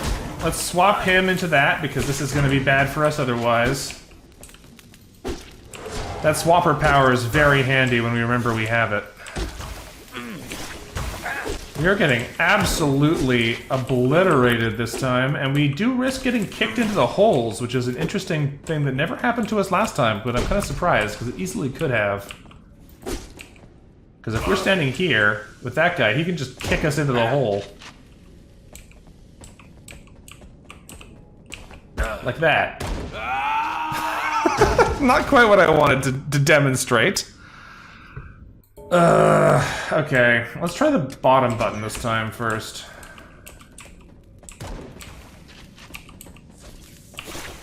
It's gonna be this guy and the bottom gunner. I don't think it's gonna make any difference realistically, but you never know. We got one of them stunned. Let's keep moving so we don't get shot up too much. There we go. Just one gunner left. We have taken a fair bit of damage. Let's do a quick heal off this guy.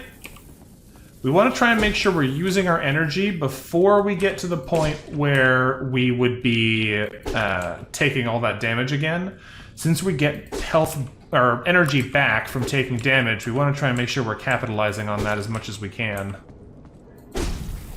Okay, he's dead. Save again. And we push the button.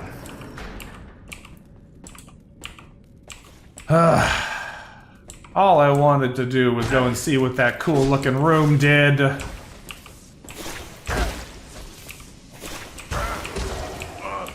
Let's go ahead and sneak around this guy so we don't get kicked into a hole.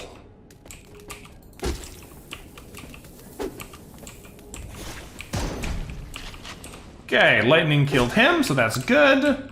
Stun here is good. If we keep him moving, he won't be able to hit us. And now we should be able to just clean him up here. I don't have quite enough mana to do, or energy rather, to do another lifesteal. I do have 12 energy canisters, so it might be worth just spending one of those to get some more free healing out, but for now, I'm gonna save it. I do kind of miss not having more of the accuracy stat, because, man, we miss a lot of our melee attacks, it seems. Okay, saved again. Let's go through this and not fall in a hole and lose all our progress this time. To me, this looks like a throw something. Because that opened very temporarily.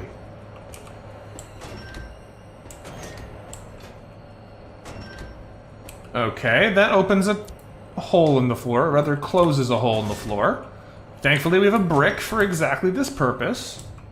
No, it is timed. It does not care about our brick. Okay, let's try this then. If we throw the brick, that does work, just not for long. Okay, we take the brick back, we do it again, and this time we move a little faster. So, we throw the brick, and we already start moving to get through this door. Nice. What is in here? The Elite Zapper. You can have the Superior Zapper back, I don't need that one anymore. This new kid, this Kroll cub, he thinks he's some kind of hotshot. Not sure I ever met anyone so eager to promote the greatness of the Bureau. Any piece of crap they spit out is gold to him, no matter how flawed the design is. I filed multiple issues along with specific improvements of my own. Guess what? Nothing, that's what, all rejected. Ugh. Why does Reich even pick me to lead the engineering team here if I have no say in anything that goes on? And that blind, naive, spoiled bat Kroll with an idiotic smirk on his face thinks everything's nice and dandy. Screw him. Andy Runcroft, Chief Robotics Engineer. Alright. Is there anything else in this room? Some bookshelves, some bits and pieces, but I'm not seeing anything we can actually necessarily interact with in here.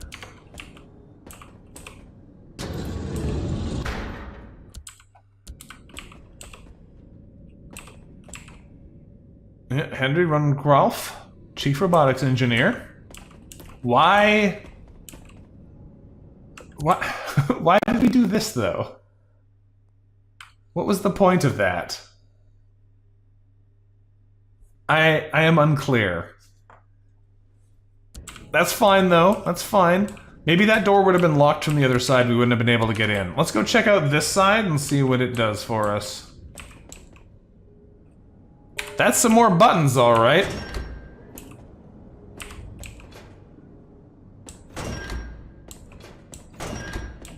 These are toggle buttons.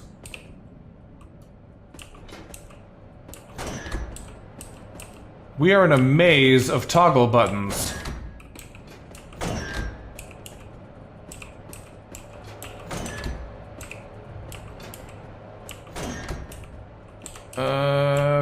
Okay, now we come all the way back to this one. No, not that one. First I have to hit this one. No. And then this one. Yes. And then we can hit this one. And since this side path is open, we can come through to here.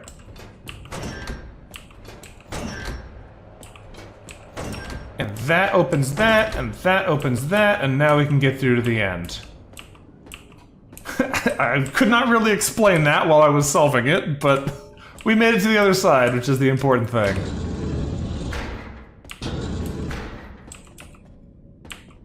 Alright, whose office is this now?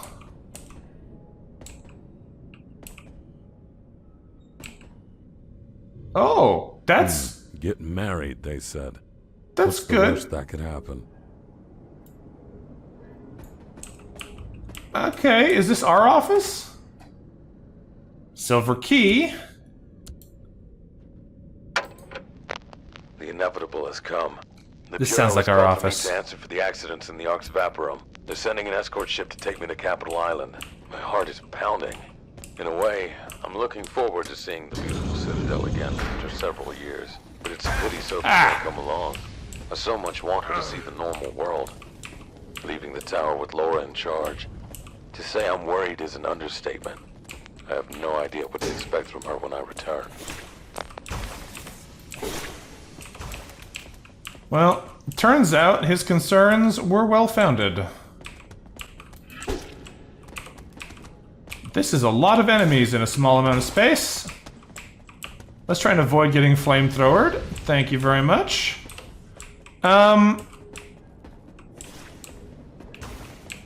How are we gonna get out of this corner? I guess that's how. Thanks.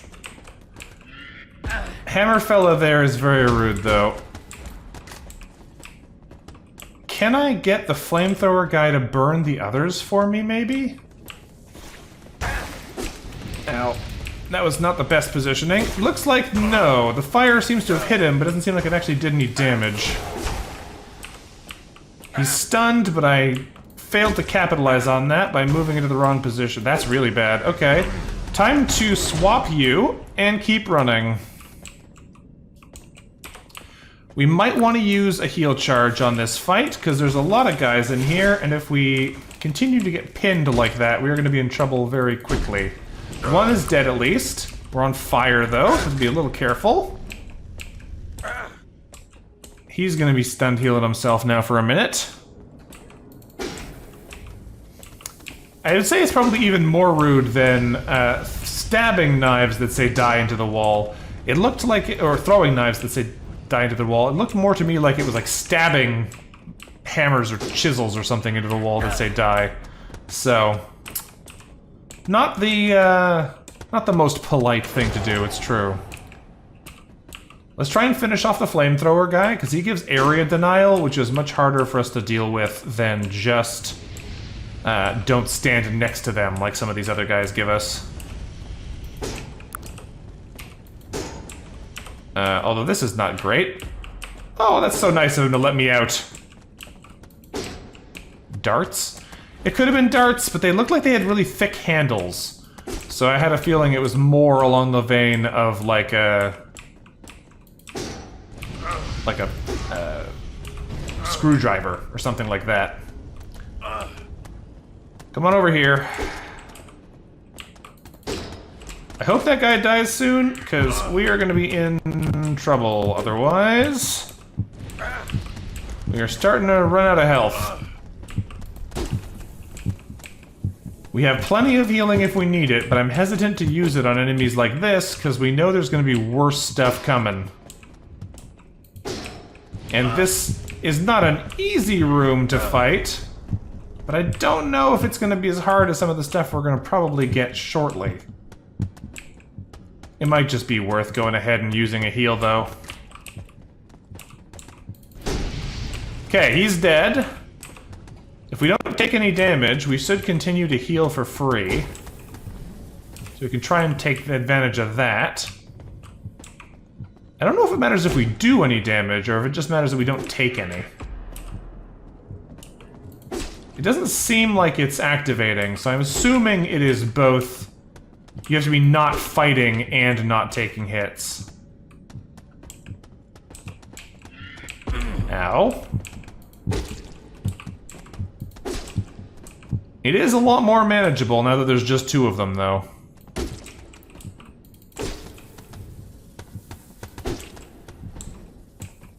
Alright. He's gonna do a stomp? No, he's not. He's dead. Alright, let's try and take out this large roach. Assuming that he doesn't decide to lock himself down in a bad position, we should be able to fight him here without too much trouble. There we go. It's too bad stunning him doesn't actually do anything in that middle state. He's already locked into his heals, no matter what we do at that point. We could just let him heal himself up and let ourselves heal up too, but thankfully, killing him worked. Okay, so now we have the silver key. Presumably we can just go back up to the top. Letting ourselves heal up here for a minute. Presumably we could just go back up to the top of that silver door, but we might want to go take a look around in some of these other side rooms if we can, and see what else is in here before we move on, because there could easily be other valuables in here. James Kroll. The sycophant who realized he was on the wrong side. There's the Elite Protector. Probably not going to ever use that, but thanks, bud. You know, I just realized, way back at the beginning of the game, one of the scientists said they were going to put all the evidence that they had gathered into a safe room for one of the others to find, for James to find. I don't know if we ever found that. Maybe it wasn't in there for us to find, but I don't think we ever found it. I actually got outside today at long last, but there was nothing to see, really. The mist seems to be ever present over this sea. At least the cold wind on my face made me feel alive again. Also, I saw that little girl on the terrace. Reich's daughter. She's an angel. So cute and yet so out of place. What a childhood and such a metallic monstrosity, and we call it home now. Through the cold, authoritarian education of her mother, Laura Reich, I think that plush bear the girl clings to is the only trace of an infancy she can relate to. And Marcus tolerates this. William Bond, Chief Administrator. Bond. William Bond. Alright, well that looks like it's all we're gonna get in this area. I think that connects all of the rooms that we've seen, too. There's just one more option over there. I feel like, though, there's got to be some secrets in some of these. Let's go back and take a little look-see. If there's anything we can actually interact with in here. Anything, because, like, this is a big open wall. I guess it is right beside a treasure chest, so it might not be anything. But, like, it's weird that we haven't seen anything interesting secret-wise yet, to me. On this floor. It might just be a smaller one where there's less in the way of interactables. Look, there's all these bookcases, but none of them have a secret book you can pull. I don't know. I'm just suspicious, you know? Just a little suspicious. I don't see anything, though, which does make it tricky.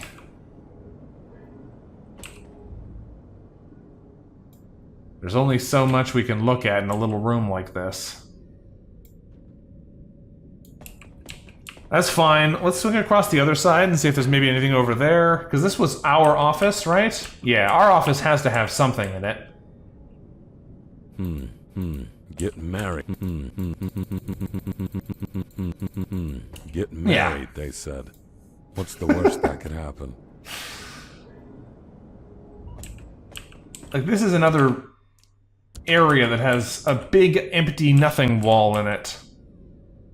And I agree with Marcus.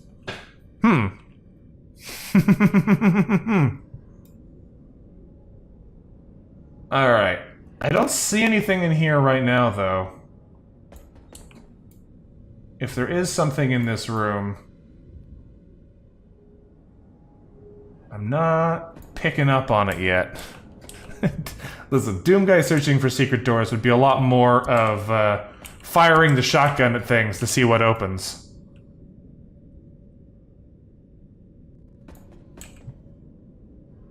Yeah, I don't know. I feel like there's got to be a secret in one of these rooms, right? Like there's just too much here for none of it to be relevant. But I don't seem to see any way to interact with these things, so maybe not? Is there something in... Oh.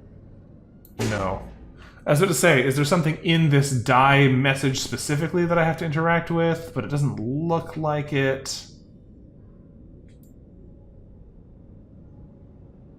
That would be very funny if there was a secret hidden in the, like, death threat. Oh, the old games, yeah.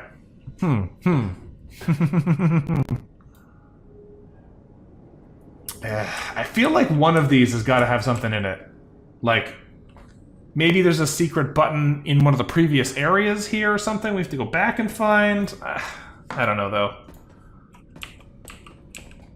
Give it one more look here before we move on. So I don't think we looked at this area yet. Is this one maybe have a secret bookshelf? No. No, it doesn't look like it. Button! There is a button. Hey, secret found. Arx carbine. This is our gun. When in your hands, this gun cannot miss. Okay, that 5 combat, 2 tech, 3 toughness, and 5 precision? That is insane. Does that work no matter what, as long as we have it equipped? Oh, here you are. No, it only works My if we have the set precious. equipped. Let's see if I still remember how to use you right. That is a crazy gun, though. Wow. I don't think we're gonna get a whole lot of use out of it, but I'm glad I found it. Okay, well now I'm emboldened. I kind of want to go back and see if one of these other rooms has a secret in it too. I have a feeling not all of them will. This one might have something in it because it is a small little room on its own, but I don't think any of the walls here were as... Well, okay, that one's kind of suspicious. I don't think any of the walls here were as, like, questionable. And in fact, what I wanted to check and forgot earlier is if we go back into... Is it... No, it's this one. We go back into this office, because you can see into the other side. I could imagine they'd put something in here. Oh, they totally did. Something in here that opens something in there, which is why they have the opening there. Hey, look at that! Secret found. The extractor. Transfers integrity from the target to your rig. 15 health healed per hit. Why are there no cool blunt weapons? We haven't found a cool blunt weapon in like 3 floors. It's the only thing we're specialized into, and we keep finding guns and swords.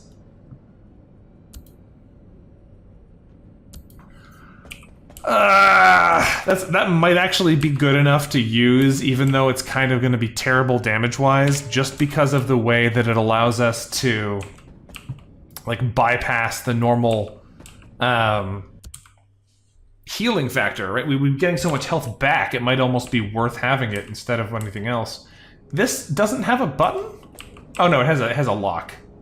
Laura Reich's office. Well, we don't have a gold key yet, so we're gonna have to go back upstairs and come back here then. As is the rule, we've missed every super cool secret blunt weapon. Right? It's gotta be like we've just happened to miss all of those secrets and found everything else, but I want those secrets. Okay. One thing you've learned through your years of gaming, if the game doesn't specifically have a paladin or a cleric type, blunt weapons would be a very boring archetype.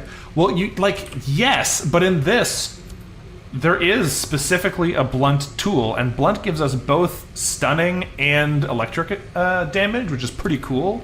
And we found some really great early blunt weapons. Like this one makes their evasion go down. We had another one that we could hit really fast with. But all of the cool weapons we found after that point have not been for the types we actually have. So it gave me false hope at the start by giving us some cool blunt weapons early and then never again.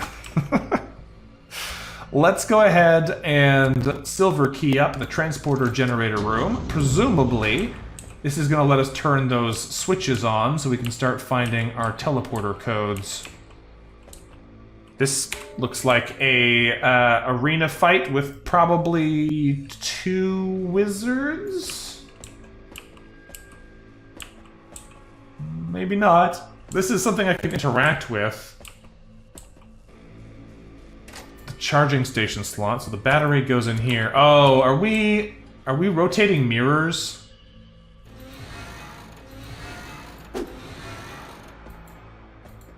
We are almost certainly rotating mirrors. Alright, let's go figure out what this does. We got a green thing over there. We got... Looks like it's missing something on the top. Well, yeah, so I only have one mirror. Do I need to find a mirror for every one of these? We are missing a lot of mirrors. Okay, hold on a second.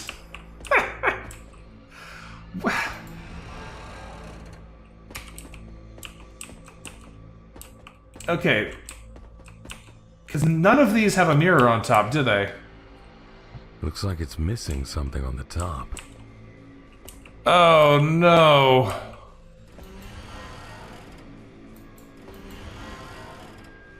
Are all of these mobile? Can I pull all of these things? Yeah. Okay, this is gonna be a real mess. Let's go see what else there is, because I don't have enough mirrors to solve this yet.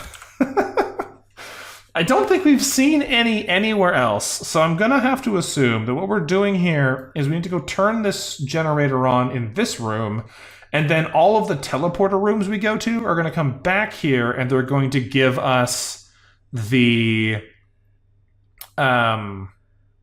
what's the word I'm looking for? The mirrors that we need to go plug all these pieces in to make it do whatever it's supposed to do.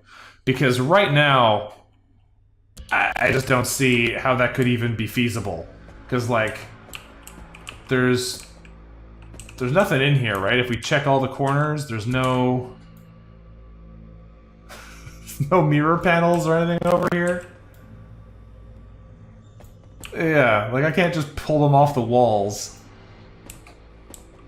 We've got to be able to find them somewhere. Alright, so presumably we're going to need to come back to this. So let's go onwards then and see what we can find down this hallway. Pop a quick save in again.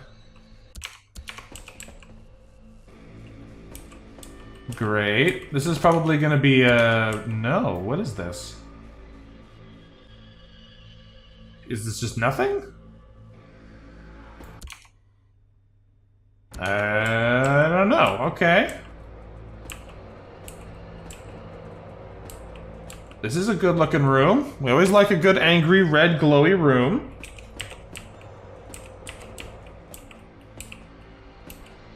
Are we fighting a mech in here? No, looks like nothing yet. I have a feeling that when we interact with these switches, something's gonna come try and murder us. Because it's another one of those same double switch rooms like we saw previously. Alright. Let's do it. Pop a quick save on. Flip the switch.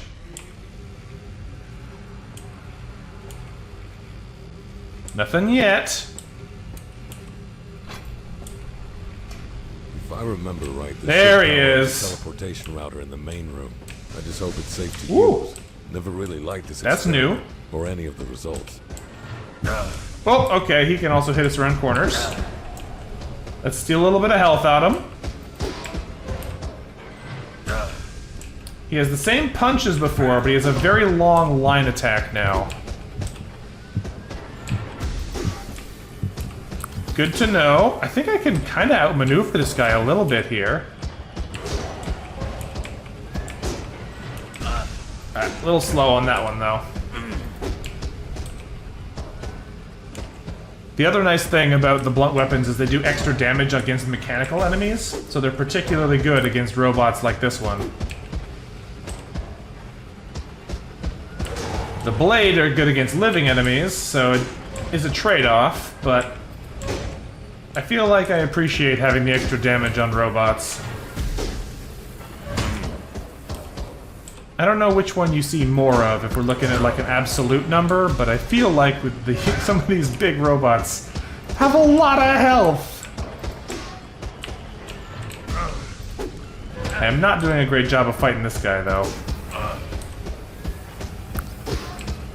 Come on, he's gonna do a slam now? Yep. So far, so good. Slam time. Yeah, he's gonna do the side punch.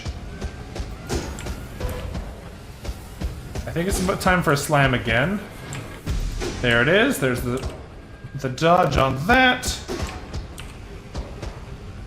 Should have one more. Nope, there it is. Ah, so say we have one more swing in us before he slams again, but we did not have one more. Slam time. Yep. And he's down. Fire wave golem. Lovely. No loot either. Alright. Well, we've turned this on, so this probably powers the teleporters and all the other previous bits and bobs. So let's go back down and see if there's anything interesting in this hole. There's a lever in there.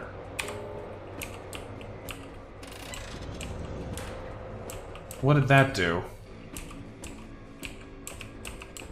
Sounded, yes, it did open something in here.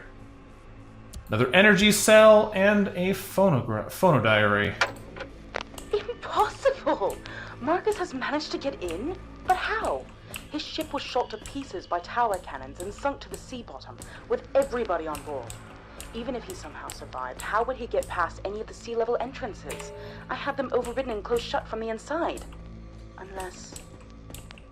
No, she has no reason to help him. She knows we depend on each other. She needs me! Looks like I still have an ally in this fight. Thank you, Sophie. So our phonodiaries are now in the present.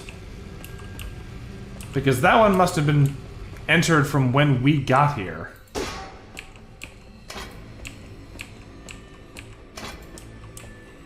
Alright, I think that was the combination on that phonodiary we saw.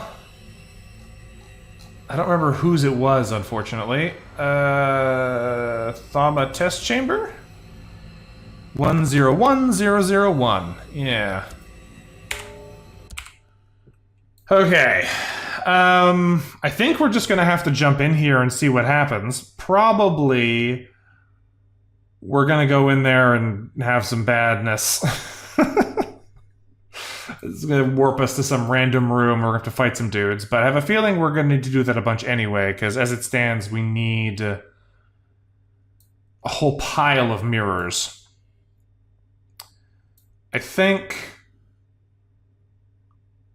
I'm still tempted to come back over here and see if I can figure out how to get in there.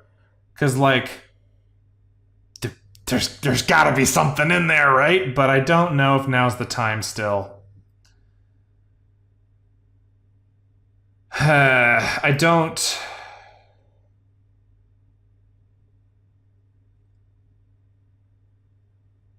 know. I think we're just going to go through and see what we can find, because I feel like no, you know what? Let's go back there one more time before we abandon this place, because I have a feeling the teleporters can't put us in that little space. Because there's not enough... Like, if we need to get the mirrors, I don't think that makes sense. I feel like it's going to be taking us to new zones that are going to be more relevant to us. I have a feeling we've got to do something like... Because you see there's a pressure plate in there, right? Like, you can see it on the floor. Is this a matter of just, like... You can just put things through the fence! Great.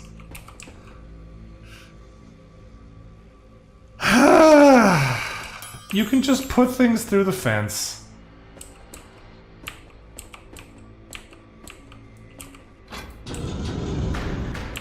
Alright, what's in the box? It's another advanced shield that we can't use.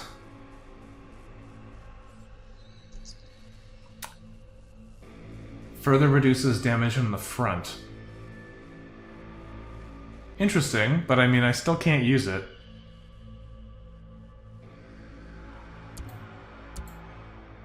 It's cool, but it's no good. But the Elite Drainer is excellent. That gives us more damage and more integrity restoration, so we'll take that. Thank you. Okay. That'll do. That's a good prize. Even if I'm a little mad at the other one. Alright, let's grab our brick back, because I've only got one of those. Thank you. Not a big fan of that fence being something you just put something through all along, but I'm glad we came back. Alright. Let's go through the teleport and probably start a chain of teleport codes that we're gonna need to go and find out. Oh, hello! That's a really mean place to spawn me. Let's put our new drainer to work already. Now, I'm surprised this one only spawned one little guy so far. There he is. There's our second guy. I need to kill one of these before we get cornered, which we are about to do. Like this. I am out of energy, so I can't swap myself out of a hole. We're gonna spend a heal so we don't die in this little trap. These are very annoying enemies to be stuck between because they all have really fast strafes. Their actual movement is pretty slow, but their strafes are very quick. Okay, he's dead. Now we just have to kill the phantom zombie.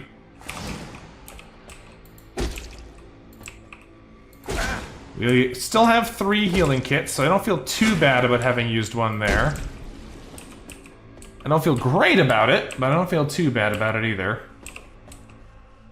A bunch of switches over here. Where? This is a really elaborate little series of rooms. Why is this here? Why does this little corner exist? Hold on. Is there another one on this side? Yeah, why? Let's get the lay of the land here before I start getting confused at things. Okay, I don't trust that. There's a hole in the middle. Right behind this door. We got the Walk 18,000 Tiles achievement. Lovely. But so far, all that seems like nothing. Like, so we have a button here, and we have a button here. Presumably, we're gonna need to hit these buttons in order to change something here to progress further in. So I'm just gonna go hit them, I guess. It's the only thing there is. I was correct! It is an angry gentleman. That's okay, we can deal with the angry gentleman. This presumably only spawned one of them, and since we were able to get away from the hole before he was able to box us in, we weren't gonna get kicked in it. Because I bet you, that is exactly why they spawned this guy here. Because if you let him take a step forward, you're not gonna be able to get past him, and then he's just gonna kick you backwards twice until you're in the hole. So, I'm glad we didn't let that happen. Is there a heal in this? No, just ammo. Alright, let's save, because I haven't done that in a while. We almost got trapped. Doesn't feel like there's anything in here, though. Let's go around the other side and hit that button. Same deal? Exactly the same deal on this side. That's not very nice of you, game. Oh, stun is nice, though. Thank you. The stun and the electrocute.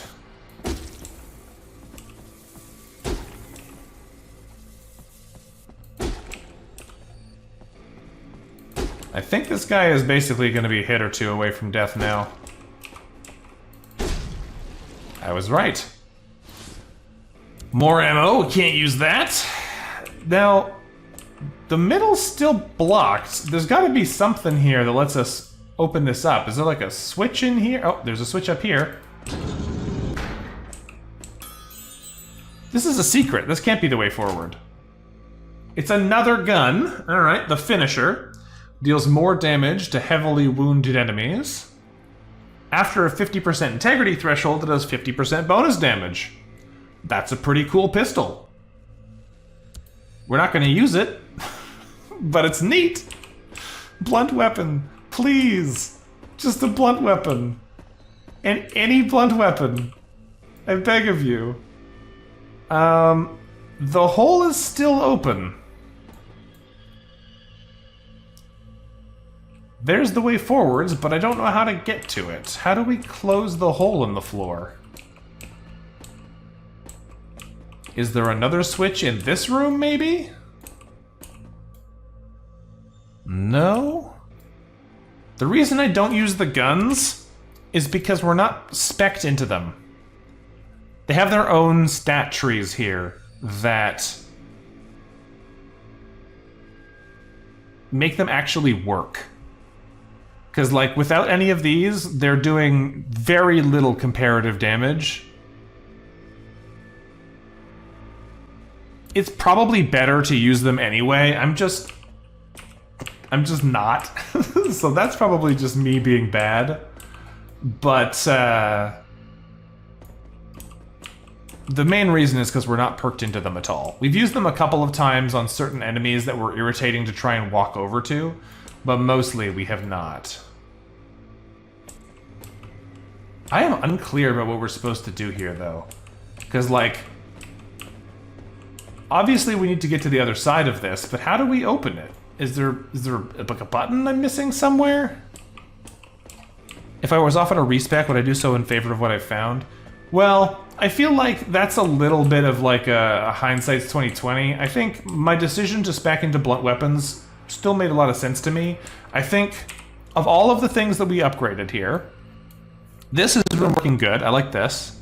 This was a mistake. I didn't realize how few points we were going to get, so putting one into blades and blunts at the same time didn't work. The armor points, a ton of bonus health. That's been really valuable. The servo support and complex capacitor, both to this third tier, makes us so much more survivable. That was also a good choice. Realistically, the only point I actually regret putting in is this 1 point into blade weapons. So, if I was, like, picking based on the hindsight of the weapons I've found, I probably would have done blades instead of blunt.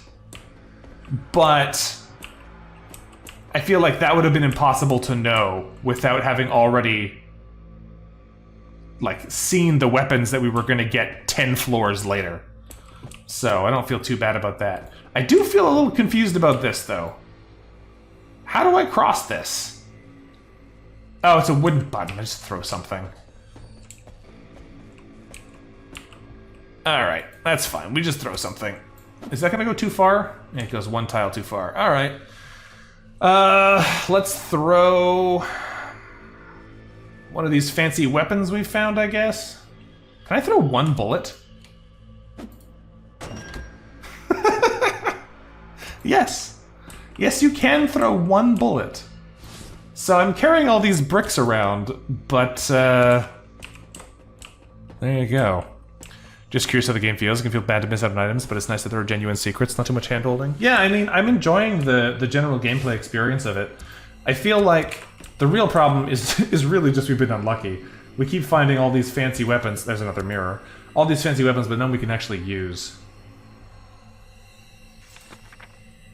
We've been quite capable of determining the behavioral patterns of Fumium in rather great detail.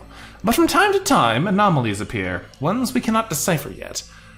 One such anomaly has taken residence in one of the test chambers, so the chamber has been dedicated to researching whatever that thing is.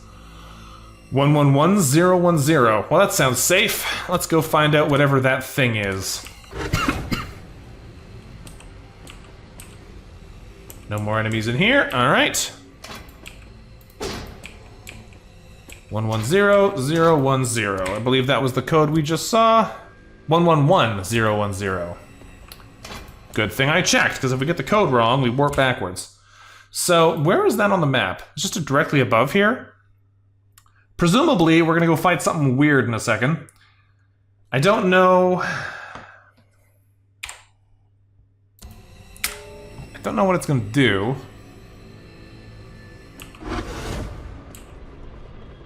Well, let's go find out. No.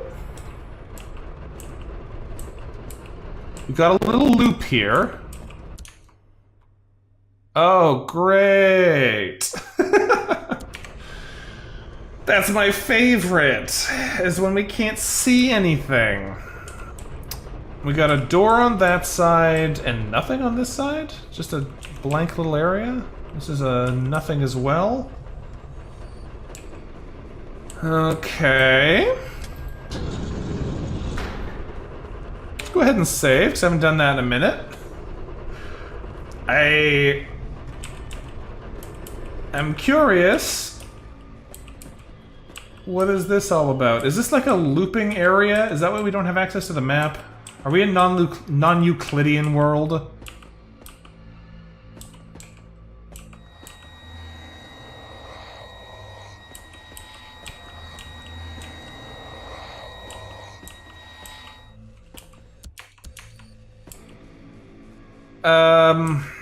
Yeah. We're in non-Euclidean world again. Was I turned around, or is this a different place? There's another fence here. I don't remember if that was there last time. Ah, hello.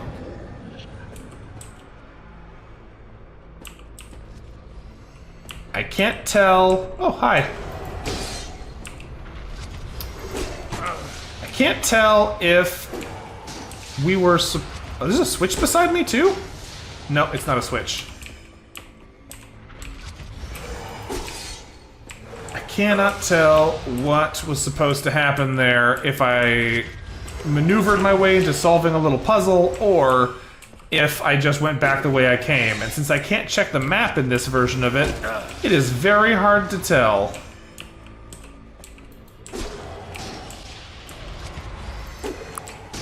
We'll deal with it, but I do not know whether or not we actually solved the area or just reset ourselves. Do a little health siphon there. We've just dodged 2 of their attacks, which just feels great.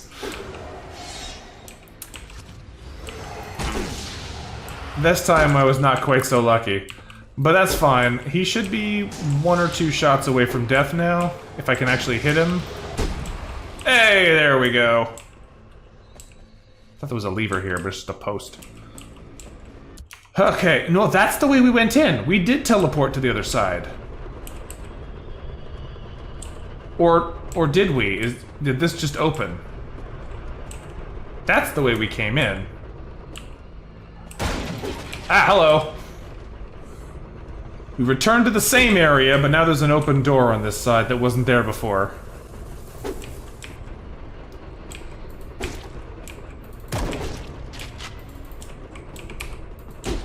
Fine, we'll deal with him.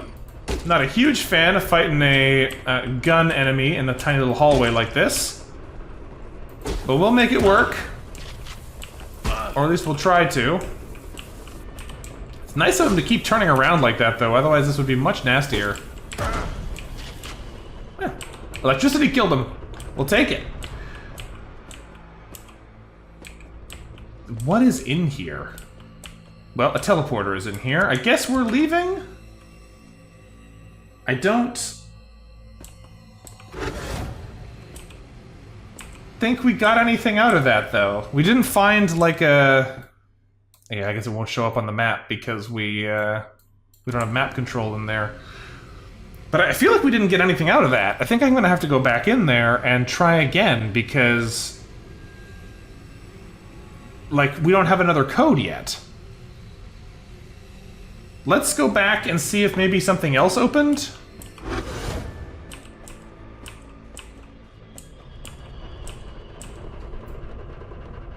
I don't know. Because in theory here, right, like, we go in this side, we loop through the room, we find the reverser, it brings us back around this side, and then we can't do anything else differently. Hold on. This didn't open. Is this not actually... Is it not bringing us into the same room and changing it? Is it actually teleporting us into a different room? This does look the same. But is it teleporting us into a different version of the same layout that has the other side open? We can see the wall over here. So, like, we know this is a dead end. But when we walk into this, it turns us around, and then it changes the area we're in. Hold on, let's go try this again.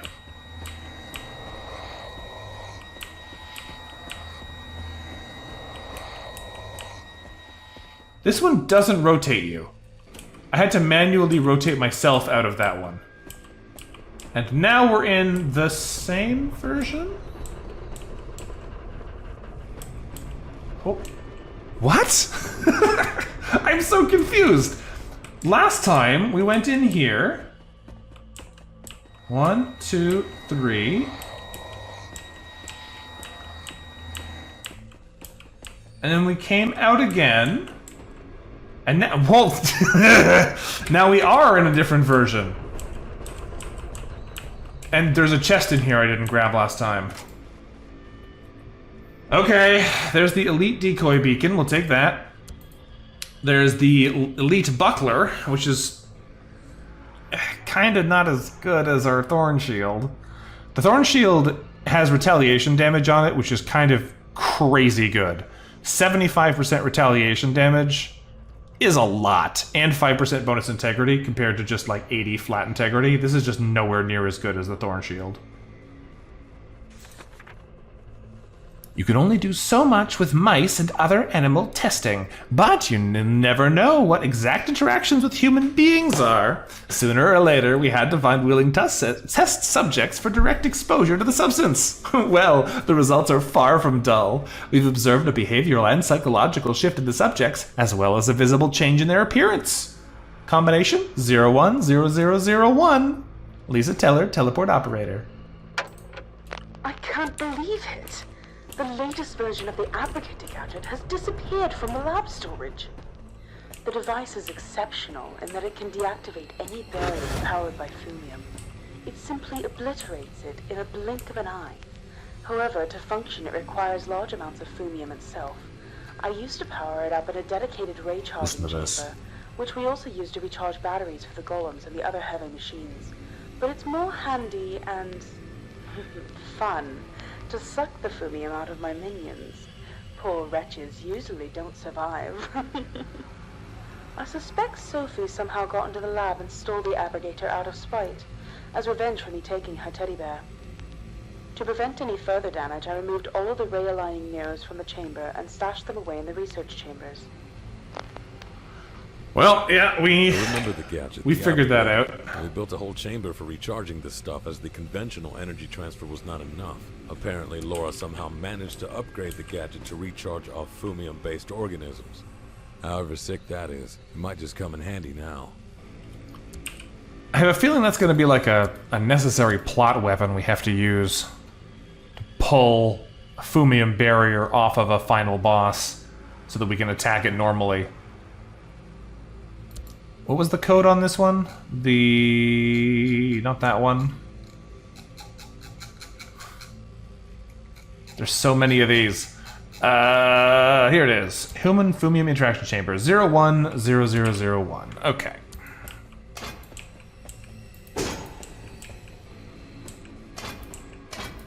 There we go. Give that a quick save. And jump back in here. Well, okay. The Elite Servo Booster. More melee speed for a limited time. Like, this would be pretty good. 60% melee speed is a lot. But having the Swapper to get out of trouble and the Drainer to get health back is so valuable. I don't think I can replace this. This is good, but it's not as good as our other options. I'll take it into my inventory, but we're probably gonna have to dump it sooner rather than later. Alright, let's find out where we are, because I bet you... we're not gonna like it. Hello? Ah, it's the Blue Friends! We've uncovered the Blue Man group. Speaking of getting trapped by enemies... Ow. It is hard to outmaneuver these guys because they're so fast. When there's so many of them, it becomes really tricky to not let yourself get pinned down. We gotta stay out of the corners of the room if we can, because that's the worst case scenario. Oh, the screaming buffs them! That's what that does. I don't know why I didn't do that before. There are buttons on the sides there. I don't know what those do yet. We're taking a lot of hits here. One's down. We have another charge of our healing item back, so let's go ahead and use that. Kill him. Ow. He becomes so much faster when he's berserk mode. Yeah, I can't outmaneuver him like that. Ow! I have to get him when he's moving into a tile. Hey, level up! Okay, that makes that damage not so bad. Let's take a look into our circuits here. We're probably going to take our level 5 armorer, because this gives us two options. 60% more integrity, which is just a ton of health. And 30% resistance, which is going to give us benefits against like acid and fire. Or emergency braces. What does this do? When a major breach is detected, the emergency system releases a stiffening agent to stem the leak of power, restoring integrity. It can take a considerable amount of time before the system can reactivate. 25% integrity threshold, 5-second duration, 10% integrity restoration per second with a 120-second cooldown. So this gives you 50% health back once you go below 25% health, but only does it once every 2 minutes. I think I'm just going to take the flat 60% more health and 30% more resistance, because this is going to make us take less damage, and it makes our healing kits even more incredible. What does our health go to when we take this? Because it's going to go up by 30% and 60%. So we go from 1,887 to 2,432. I feel like that's probably pretty good. We have a ton of health now. So every healing kit that we use heals us for 1,200 damage. I feel like that's a good choice. Okay, we got a door on each side. Let's go take a look and see what we can find. See, Amatsuma, you may have already had to go, but thanks for dropping by. I do like the, grody mattresses and stuff in here. It's a good horrible vibe for this just being a place they sent people in just to see what would happen to them. No interest in actually trying to keep them safe. Horrible.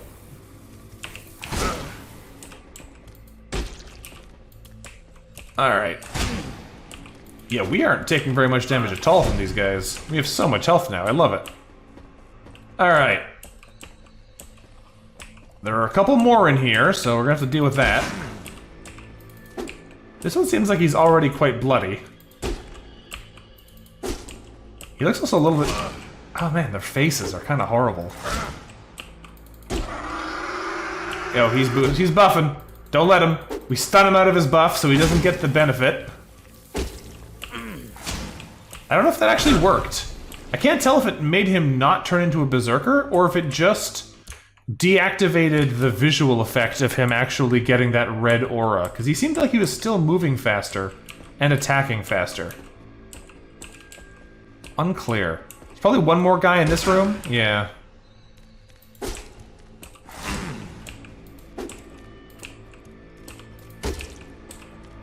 It is nice when they choose to walk in the direction instead of strafing, because when they strafe, they can attack immediately.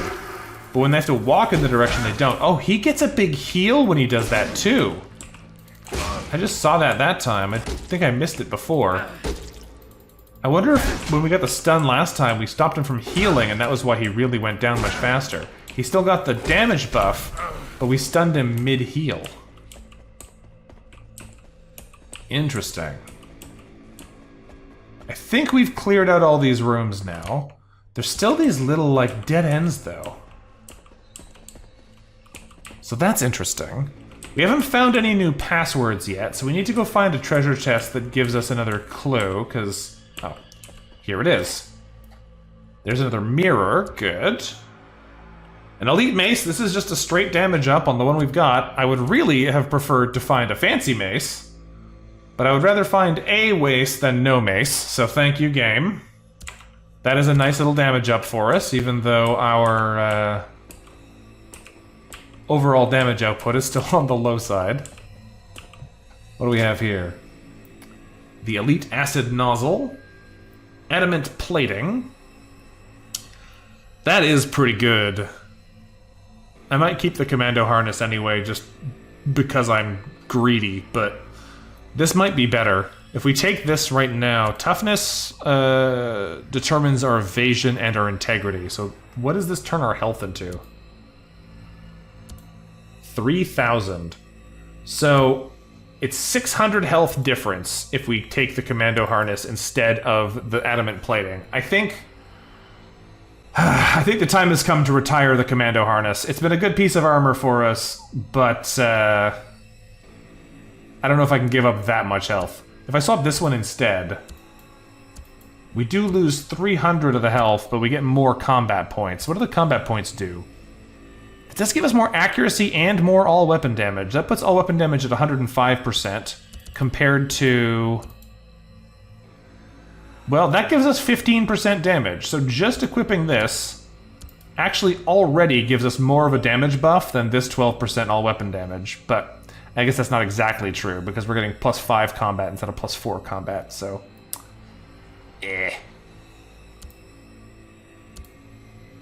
Whatever.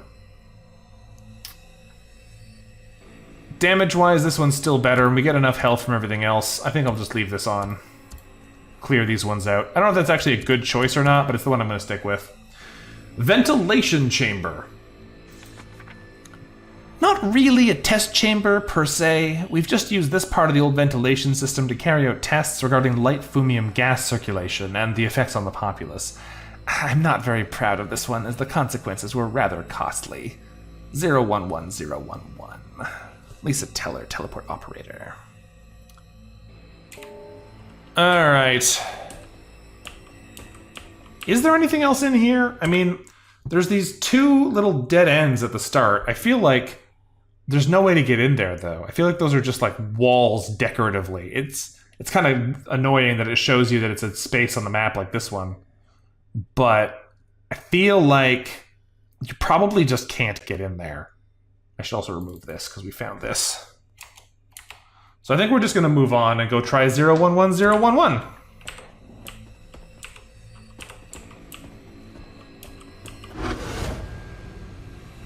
Huge missed opportunity by your ex-wife to not smite you before you became the embodiment of a tank. It's true. Yeah, she had the chance to stop us before we became invulnerable. But unfortunately, now we are invulnerable. I mean, we're still gonna probably find ways to die by falling in holes. This seems like a mean room. Where are we? We're on the left side of the map now? Alright. This seems like a mean room. Are we doing 2 golems in here? One from each side? This is like the gas chamber. Oh, hi! So no, not 2 golems, just 4 of these guys. Ow. We are immediately stuck, so I'm gonna use the swapper and try and get out of that. Man, 4 of these guys is pretty rude. It's just a lot of melee attacks coming at you really fast. And they take a long time to club down, too. Even if you have them in a pretty good spot. Alright. Well, we've gotten ourselves pinned again. I gotta stay off the walls, I think. But it's so hard not to get into the walls when everything is constantly zipping around like this. Okay, 1 down. Let's go ahead for a lifesteal on this guy. I am pinned again, so thankfully he's dead, so we can get out. I think one of the other ones maybe died from the electric damage. That's nice. Okay, we'll take it. Teleporter and a chest room. I was kind of expecting that to be worse, so I'll take it. What's in here, then? Another advanced shield we can't use. There's the Thama body armor, the top tier of that. The abandoned test chamber. Ah, yes, this one. Since the experiments in the human-fumium interaction chamber, we've had nothing but problems in this test room. Fumium has manifested into various shapes and forms here, and we're basically forced to leave it to the whims of the substance. I'm stating the teleport combination here, but please note that this chamber is considered extremely dangerous. 101100. Great. We love an extremely dangerous test chamber. Let's get out of here. 1 0 1 1 0 0. I think that was it. Double check again. 1 0 1 1 0 0. Yep. Well, the nice thing is our base health number is now 625 with our automatic healing, which is pretty good. So let's get in there and see what we can do. I'm gonna use one of these energy recharges too, so we can use a couple more of our drainers if we need to. Let's get in there. Is this all just going to be like Fumium minions?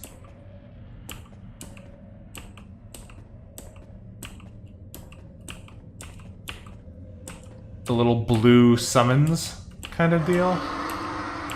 What the hell is that? Ah. We got some invisible friends.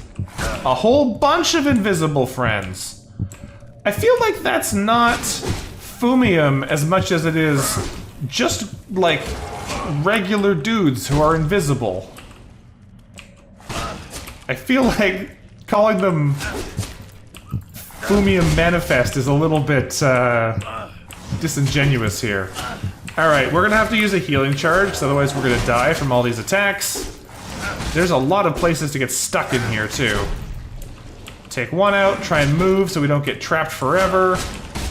We are already getting slapped again from more sides. Back up a little bit to give us some space. Do a little heal grab there. If we can swing around, I think there's maybe only 1 or 2 of them left. The nice thing about these Spectre ones is that they are a lot less sturdy than the regular type. We might have actually made a positive total number of kits there, which is pretty nice. Yeah, I mean, I'll take that.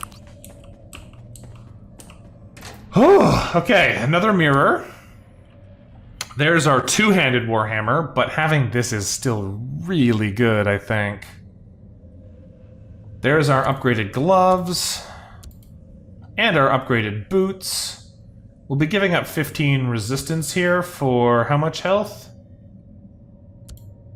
Like 150 health? I don't know if that's actually better. The resistance really helps cut down on damage over time effects. And we have a bunch of resistance now. I don't know if we can actually see it in our stats easily. Where does it say our actual resistance? Yeah, we have 55% resistance. That's pretty good. That's probably better than having an extra 150 health when we're sitting at 2,472.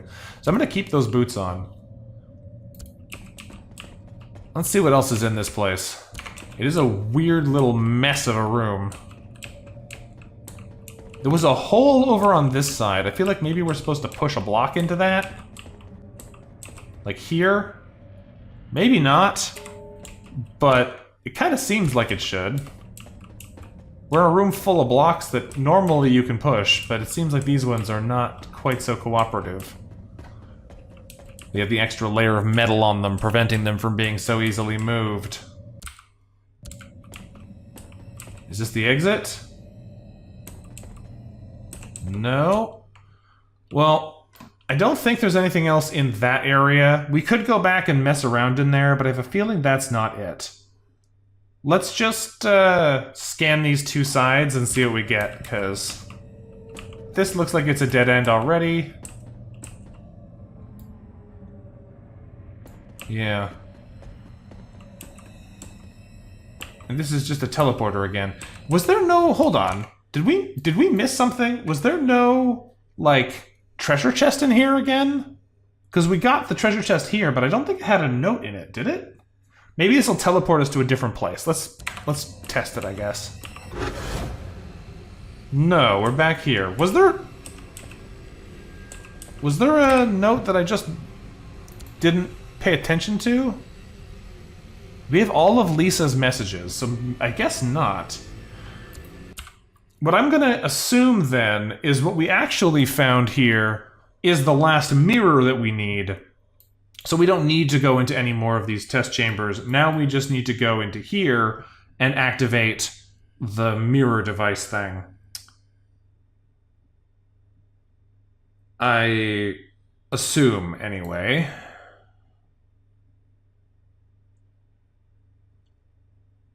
All right, let's go.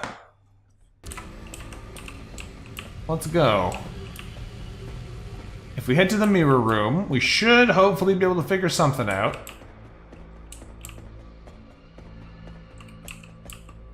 Let's just see what happens if we activate the button. Where does it start? Where does it go?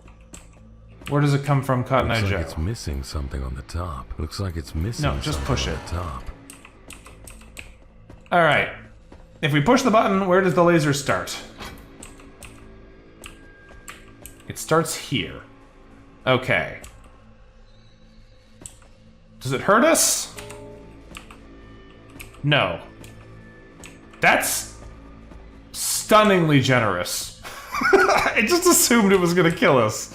All right. Let's pull this one back, because we're gonna need to maneuver it through here. And shove it into the corner. It cannot go through a fence, so that's good to know. Okay, now we can take this one. Line it up. Oh, I can't back up any further? No, we can. We can line this one right up with the laser here, and then we can stick another mirror on it, because we got 3 more. Now I'll obviously have to align that so that it... Where's the... No. Come on! Alright, bring this back. Rotate it, please. There we go. Now we got the beam coming around over this way. Now, let's pull this guy back over here.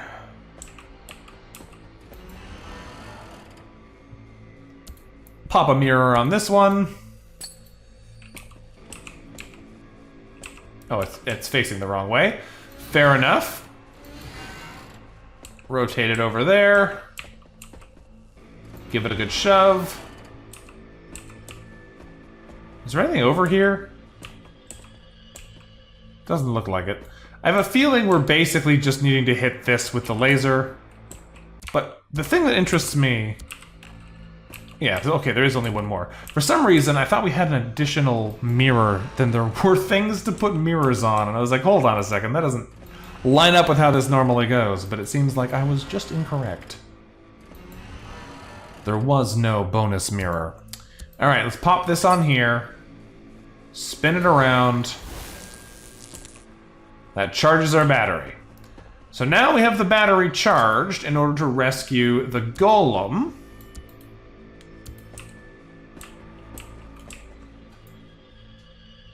I feel like there's like probably something else in this area. But I'm trying to see if there's like another mirror spot somewhere that we have to redirect the light to, because that would be pretty cool if that was a alternative solution, like instead of pointing the beam just at that exit, point it to X instead. But I don't think that looks like it's the case. We could probably get the laser most of the way down some of these tunnels, but it'd be really awkward to get them to some different locations in other rooms. So I don't know if that's actually the case or not. Is there anything else relevant in here? I don't know. Doesn't look like it. So we know this room is where the battery needs to go. So we can try and mess with that as well. Is there anything else we want to do before we go and mess with that? I don't know if there really is. Let me...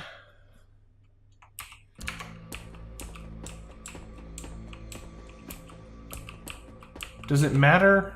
Does it have to stay charged? Does anything happen if we mess with some of this? I don't think so. Just breaking the system doesn't seem to do anything.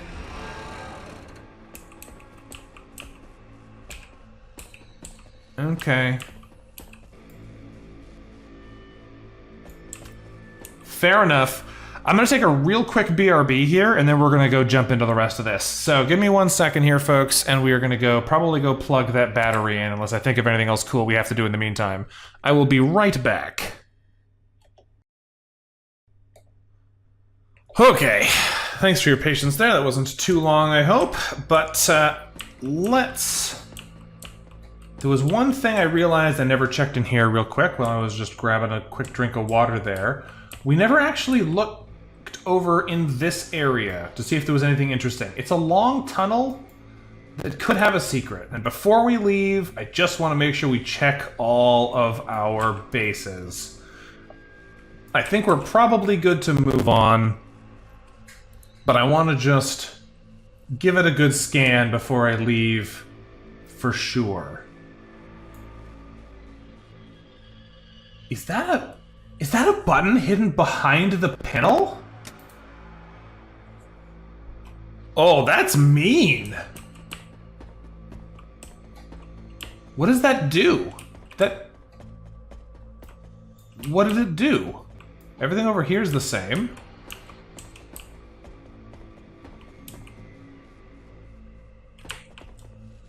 There is something secret in here.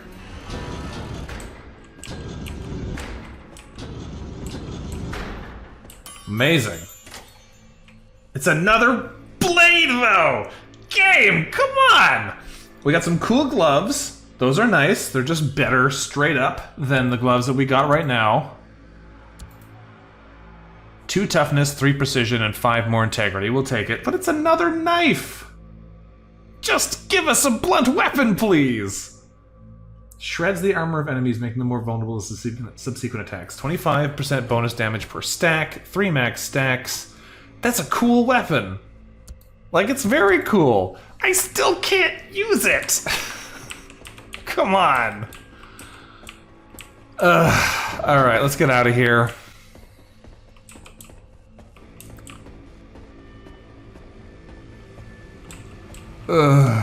Where are we going? We're going over this way.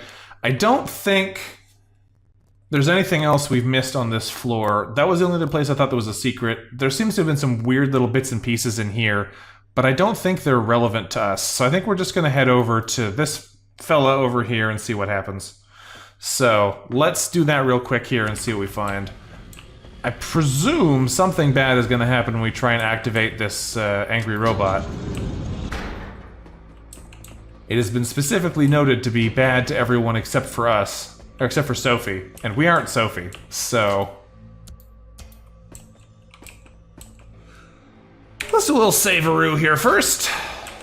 Let's see whose side you're on, big boy. Are you helping us?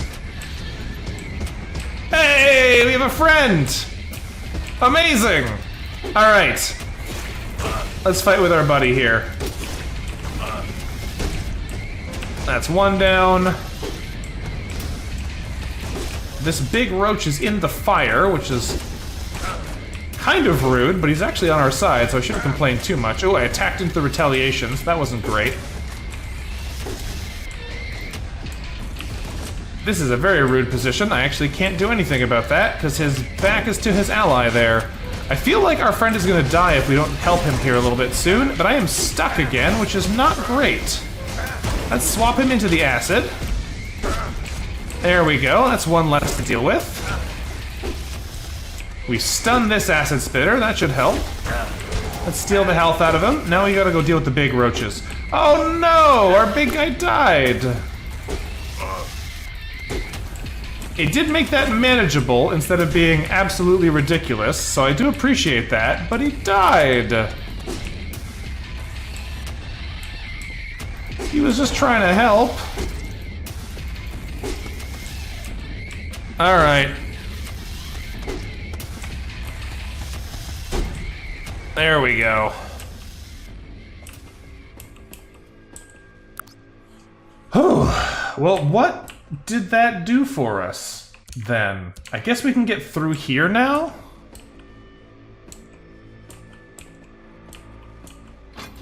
There's a switch in there.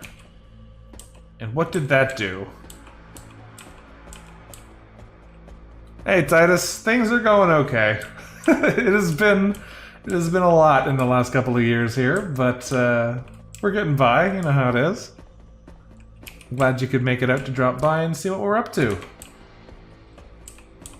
The game has even quantities of weapons, but there's 3 categories in blade, only 2 categories of blunt. Yeah, it's because there's daggers, there's long swords, and there's swords. One-handers and two-handers on the blade weapon side, whereas blunt weapons just have one hand and 2 hands, so that makes sense. But I feel like we've had some bad luck with actually finding interesting blunt weapons recently. I'm sure we've just managed, like you said earlier, to perfectly dodge all the good ones. Elite blowtorch. I'm just going to leave that behind because we're not going to use it. I feel bad for a robo friend, though. Although, to be fair, I think it would have been unlikely they would have been able to survive this fight either way. Alright, well now we have the gold key, so we can go downstairs into our boss's, or our wife's office. The new boss's office. I do wonder if there's, like, any secret codes in here. Because, like, we found a lot of different combinations, but we didn't find, like, an absolute list of every possible combination. I wonder if there is something that could have been in there that we might have missed. Like, maybe not. There were a bunch of notes that we did.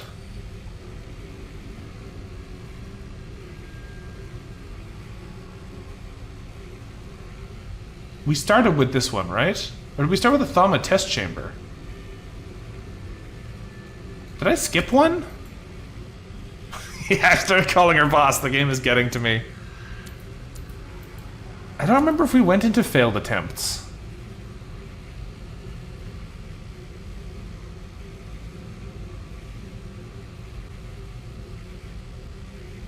They told us not to go there. Was this ages ago we found this one? Hold on. I think we need to go to this. I don't think we did this one. Let's go try it. 110010.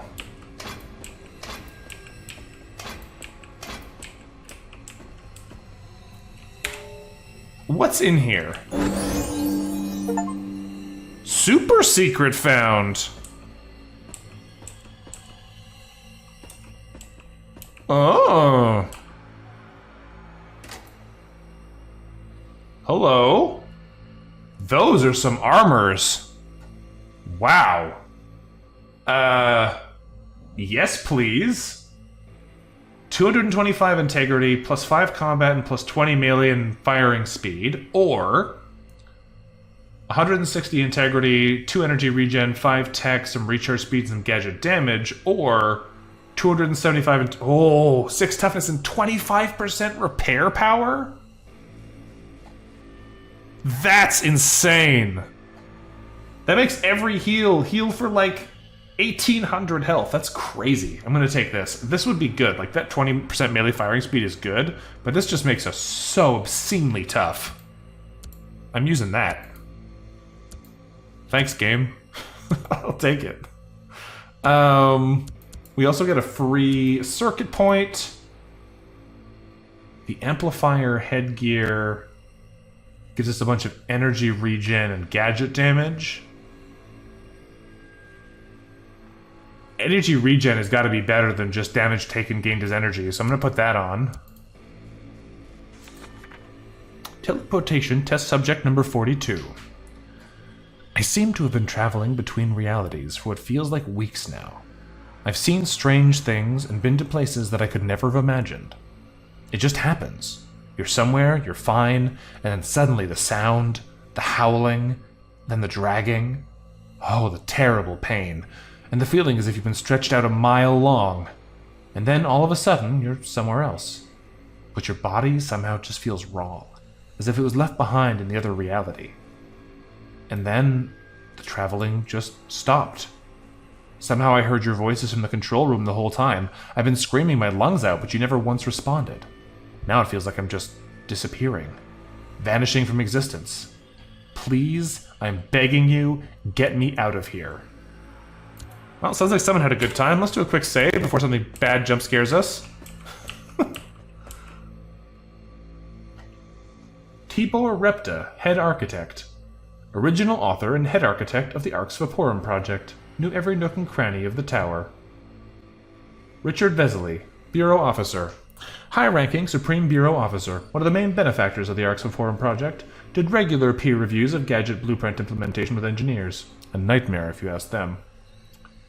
Lucas Tropek, construction manager and beast handler. Built and co-authored many of the building blocks of the Arx Tower is made of. Also bred many creatures and constructed robots used for research. I feel like these are the developers. Matej Zeshik? I have no idea how to pronounce that one. Original co-author and head gadgeteer. Spent many nights grumbling about the Bureau with fellow engineer Runkralf. Otto Vozar, Bureau Officer. High-ranking Supreme Bureau Officer, one of the main benefactors of the Arx Vaporum project. Made sure every piece of machinery built in the tower went through the most thorough quality assurance process possible. And Peter Ulushansky, head machine engineer. Created clockwork systems that comprise the backbone of the Arx's running processes. Also engineered many devious mechanisms and devices. Yep, I stand by that being the developers. Alright, well apparently we found the super secret. I had a feeling there was a thing we missed in here. I just didn't realize we actually already had the code for it. Handy how that worked out. Let's go ahead and use the circuit upgrade. I actually don't know what I want now. Probably I'm going to want to put points into the things we've already got investment into. I was talking about not wanting to miss anymore, so I might as well put it into getting more precision and evasion, because at this point, a little bit of extra integrity and energy does get multiplied pretty far, but I think not missing is going to be better for us. I'm going to take that. Alright, so now we have to go back downstairs. And find out what's in our wife's office. I am going to assume she is not in here. I'm going to assume she is waiting for us at the end of that elevator, stopping us from solving whatever's going on here. Although maybe not. That is a little suspicious looking. Also, you know what? We just found a super secret with a ton of cool things. Still no blunt weapon.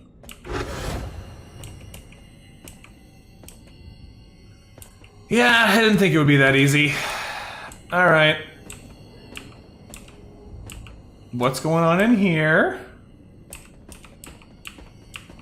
We got a nice little grid. I'm sick and tired of these games. Someone's gonna pay. Okay, how can I tell any of these apart? We don't have map data, right? So how do we know where we're going? I don't know.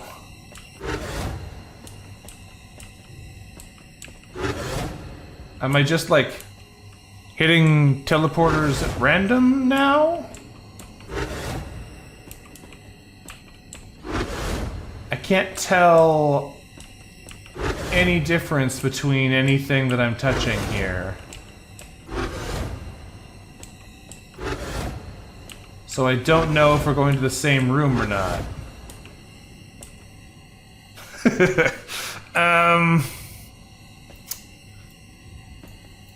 Is there like a signal somewhere? We look up, no. Okay, let's...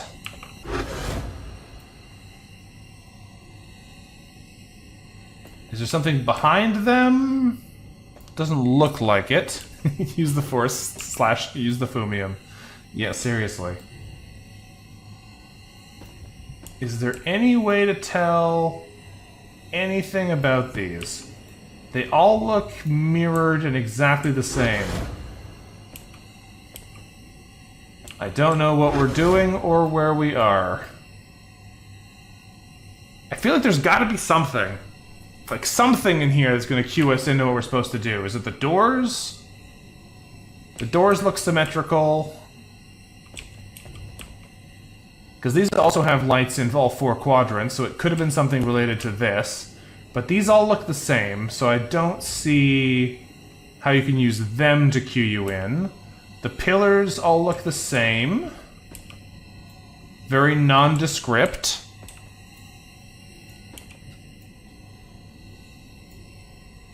I don't think we're going to be able to rely on that. Looking up, the lights in all the corners seem to be the same above us, so that doesn't seem to be it either.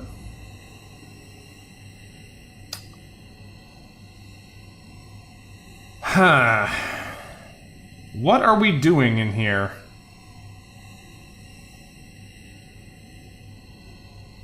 I don't know.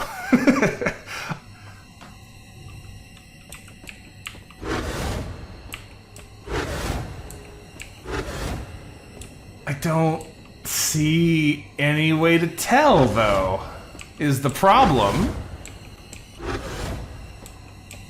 Am I overlooking something that you're seeing here? 'Cause yeah, there's no map. We can't look at the map in here.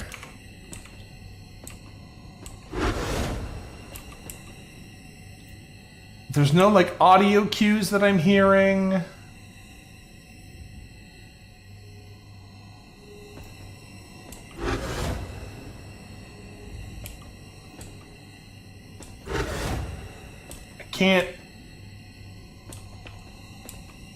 I can't tell. Is there something written on the ceiling under one of these floor panels, maybe? Not looking that way. There's gotta be something in here that'll give us a clue, though. Does that say B? Okay, hold on.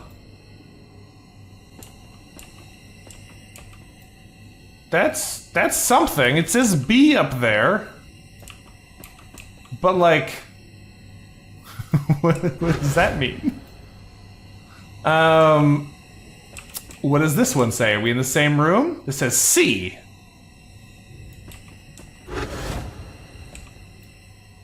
Now we are in B again. So this one just moves us back and forth between B and C, it looks like. That's B again. And now we're in C. Okay, what does this one do? That takes us back to C. Okay, what does this one do? That takes us from C back to B. So that takes us back to C. I guess it has to be this one? That takes us to D. Okay, in D, that takes us to B again. So that takes us to C, that takes us to D, right? Yes. Does this one again do anything interesting? That takes us to D still. Okay, up here then. That takes us to E. Okay. This takes us to C. Okay, so we need to go into here to get to D. And then this one to get... No, it's B again. I did it wrong. C, and then D. Yeah, we're going the long haul here, I think. We're in E again. Hey! Alright. I'm glad I found the letters on the ceiling, because we would have been here for ages, if not for that. I bet you this is going to open up some enemies that are going to come try and murder us. Because that's what this game's all about. Hello. Hello. Alright. We have a teleporting friend and a golem coming up from behind. Not a huge fan of that. We might have enough time to deal with him before he can get to us. Ow. Didn't do that very well. Ooh, I don't know what that did. I have a debuff. Unable to use gadgets and taking damage over time. Interesting.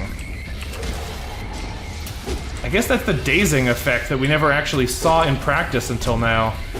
Okay, he's dead. There's at least one... There's 2 golems in there. What is this? Is this just a ghost bug?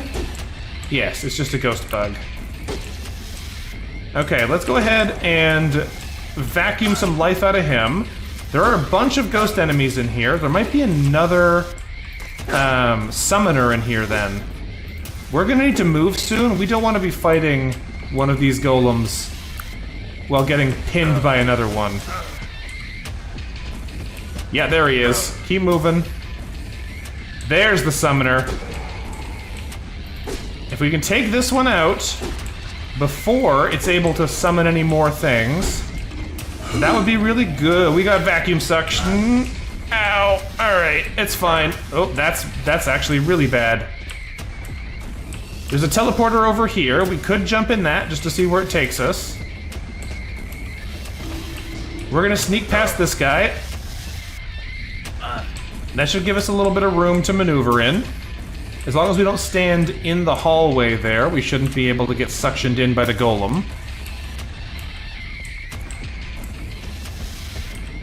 This guy is gonna trundle his way over to us.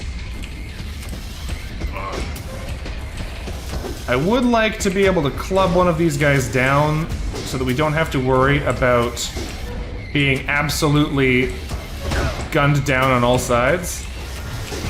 But I don't know if I'm going to be able to quite manage that easily here. Especially not if I'm in a straight line. I went in the hole!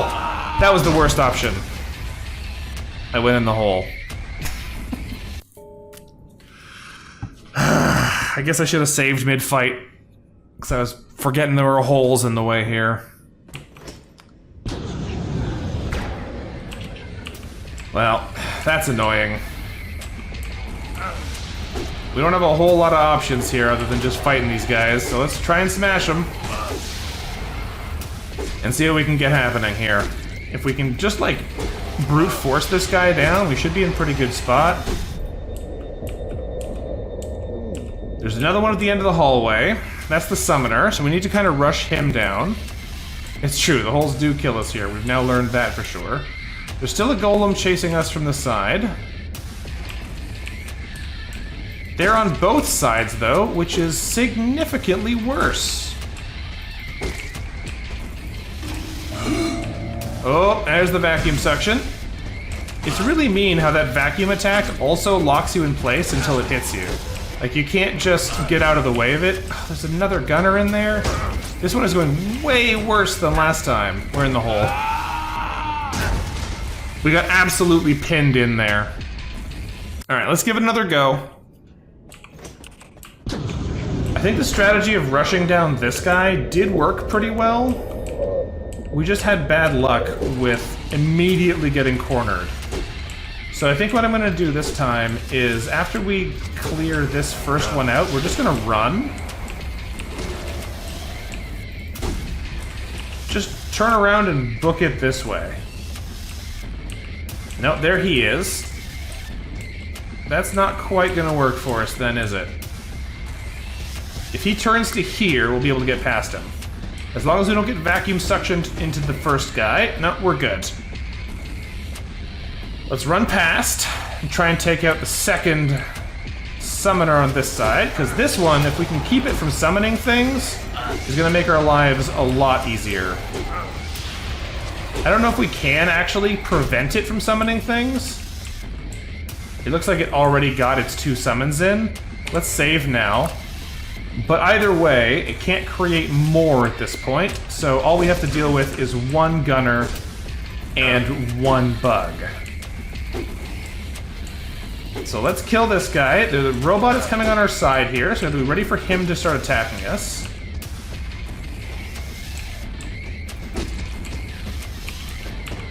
He's gonna suction us back in, I think, here. Nope, he just went for the flamethrower. That's fine. Oh, I forgot about the acid spitter. That's right. Well, this guy should be dead. Yeah. He's gonna pulse the acid there, so we can wait for him to come back into position. Do a quick heal. I have no energy left. Right. we can get more, because we do have access to our batteries. So let's do that here. It seems like a good place to spend one. He's gonna pulse acid again, so let's back up. He's actually helping keep the other robot away from us right now, which is pretty handy. The other one did try and swing in for a sneak attack around the back, so we don't like that very much. Now we're gonna go for the gunner. Oh, there's the suction effect. Very rude. If we chase down the gunner from here, then all we have to worry about is the big robots, and we should be able to fight them by separating them, rather than having to worry necessarily about every single possible way they can trap us. Since they're pretty slow, we should be able to manage it at that point. We won't be as easily pinned down then. Having it be possible for those guys to kick you in the holes seems mean. Yeah, the holes being instant death is definitely pretty rude, given that all of these gunners have that kick effect. I'm gonna get suction. Okay! That was a mean place to be trapped. Let's get out of there. Alright, let's what is the button for this? Z? Have a gun. There we go. Our gun can't miss, and that is pretty sick. So, that worked. You know what? Let's just take advantage of our range on this. No, they have longer range than I do. What am I thinking? Either we're going to get suctioned back into them, or they're going to be able to shoot fire at us from the same range that we can hit them. So gun isn't going to be a super viable option here. I think what we're going to want to do is just fight them at close range in one of these little rooms. He's going to go for a slam here. Yeah, it's a little too slow to get out of the way of that one. He's going to step forward and then slam, I think. Yeah, now he side swipes. Thank you. There's the punch. Here comes the slam. There's the side swipe. We're going to move out of this room if we can, because we don't want to get cornered. So far, so good. If I let him move into here, he should try and slam us. Oh, he got him. Rude. Not doing a great job on the maneuvering in this one.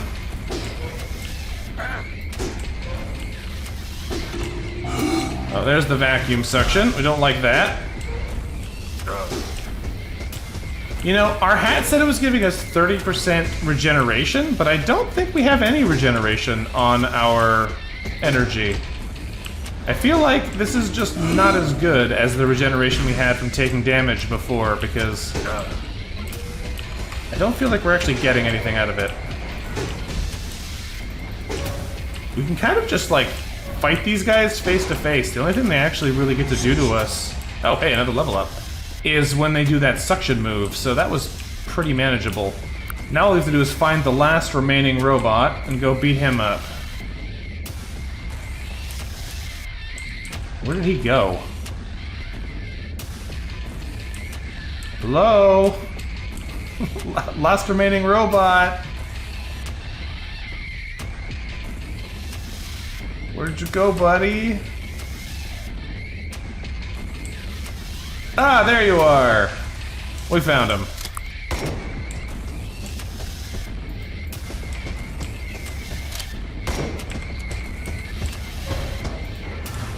There's the slam.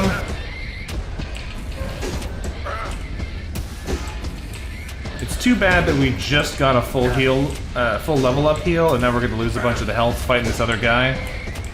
Would have been nice if we could have waited until we killed both of them, but you know what? We'll take what we can get.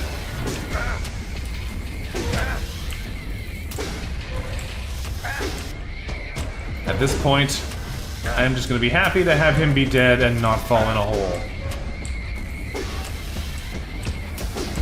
I feel like that's a reasonable ask.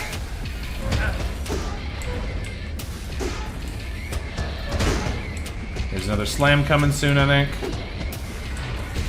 There it is. He's got to be close to death, though, right? There we go. Okay, we killed all the robots. I think. Save. I think we are free from this mess now. Let's quickly check these side rooms, just in case any of them have any cool treasure in them. So far, it doesn't look like they do, but they might in one or two of these. I feel like that's exactly the kind of thing that the game would do. There's 2 more heal kits, which is very nice, and a bunch of free ammo. Also, we should use our level up circuit to choose which of these servo support options we want. Every 3rd critical hit heals us, or gain more permanent evasion. Every 3rd successful evasion instantly resets the cooldowns of your weapons. Well, I'll take 30% more evasion. That's less damage taken. 30% precision would be nice to not miss so much, though. I guess it doesn't really make a huge difference. I'll go for this one. We have a very heal-oriented build right now. We have so much max health that taking something else that gives us health regeneration is probably going to be better overall.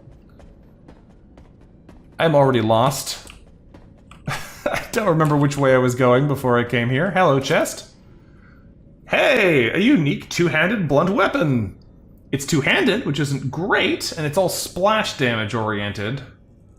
Okay, this one is a play on the fact that it has both splash and stun.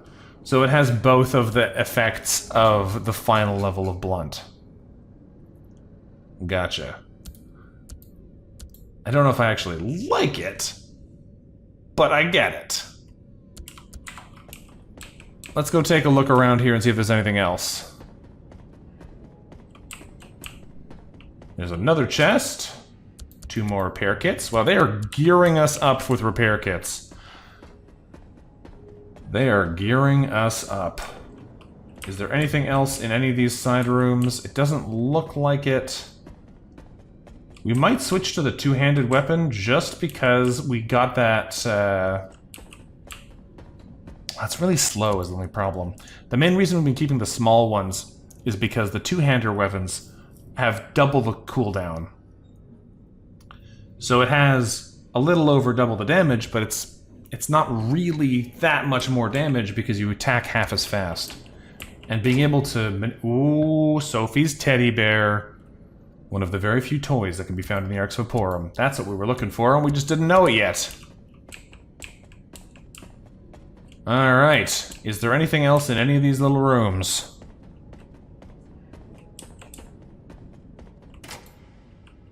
Don't think so. I think we've now done the loop. Okay. Well, teddy bear acquired. We know where to bring that. I assume this is going to take us back to the entrance. So let's go. Oh, we're back in the office. Oh yeah, we got more of those screwdrivers stuck in the book. That's always a good sign. And this, like, magic circle of candles, also a very good, healthy sign that someone is well-adjusted and doing well. There's a button here. That worm, Marcus, is causing ruckus down there on the lower floors. I can sense him. He must have stolen one of the leftover exo-rays to bypass my defenses to get that far. What is it that he wants to achieve? Come home with his warm hands open wide to console his poor wife, to take care of his little daughter? Obedient fool! He can never match my power. You will get to understand that soon. Yeah, that's not a great sign. What's this? Ooh, hello. What is this room? It's just a little, like, overturned bed. Don't like that. Hello, secret found? Hey! It took us until the final rooms of the game, but we finally found a special weapon. It's a huge damage boost. It hurts us when we attack it. Missed attacks deal some damage to us. Ooh, nasty. It adds 5 precision and plus 15% combat, though. It's actually a percent boost to combat, which seems crazy. We're gonna take it. It doesn't add a huge amount of more combat, because percentage boosts on 31 is only like 4. But it's neat. And fancy boots here. Whoa! Those are way better!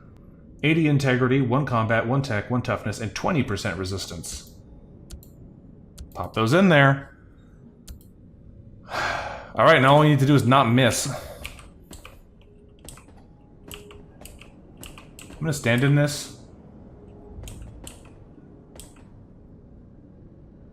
Okay, nothing bad happened. I kind of assumed something bad would happen, but nothing bad happened. If I weigh this down with a brick... Nothing happens. I guess it was just a one-time trigger then. Okay, now let's save again. We are gearing up for the end game here. Let's get upstairs so that we can go and drop off this bear, get the abrogator, whatever that is. I assume it's a gun. And turn off the barrier. I have a feeling we're heading to end game now.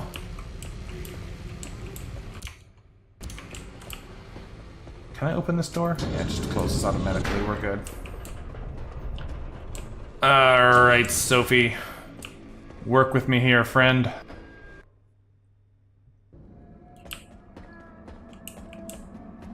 I recovered your bear from Mom.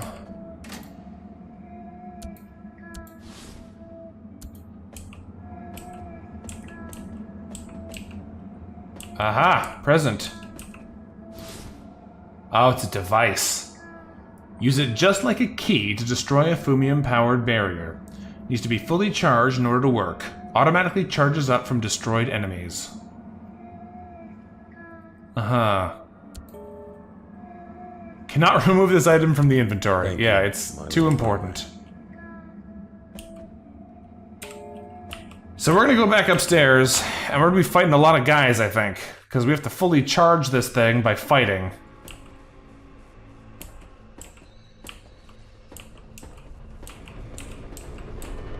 So I'm assuming...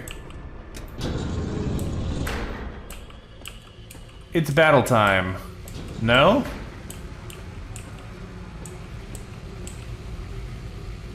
No, I think what it actually means is we're going to need to recharge it by killing enemies in the boss fight. I need to use a charged-up abrogator to destroy the barrier. Yep. It worked. I think we're going to the final boss fight, friends. I don't know, but I definitely get final boss vibes from this. Here we go.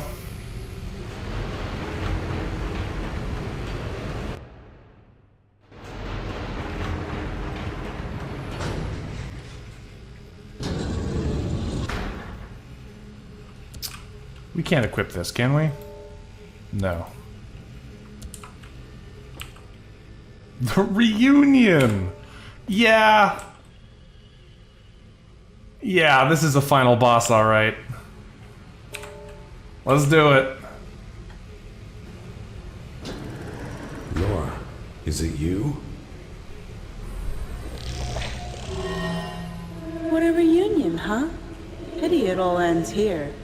I must admit, Marcus, your determination is commendable. Too bad it has only led to your doom. To me, again. What has become of you? You killed them all. Ah, those useless worms? Voice acting is so inconsistent. They misbehaved. So yes, I killed them. And I will kill you too. Oh, we got a slowly rotating laser. I need to break all the generators. Laser doesn't hurt the bug. Whew. We hit so much harder now. I appreciate that. Let's just circle around the boss here for a bit, because we gotta not stand in the deadly laser. We're charging the abrogator on every enemy we hit. Or kill? Looks like it is just kill, not hit. but I wasn't expecting it to be like a turret-style boss. I was expecting the minions, because we knew that there were going to be some variety of minions in here. Let's not get in the laser. Looks like this laser does actually hurt us.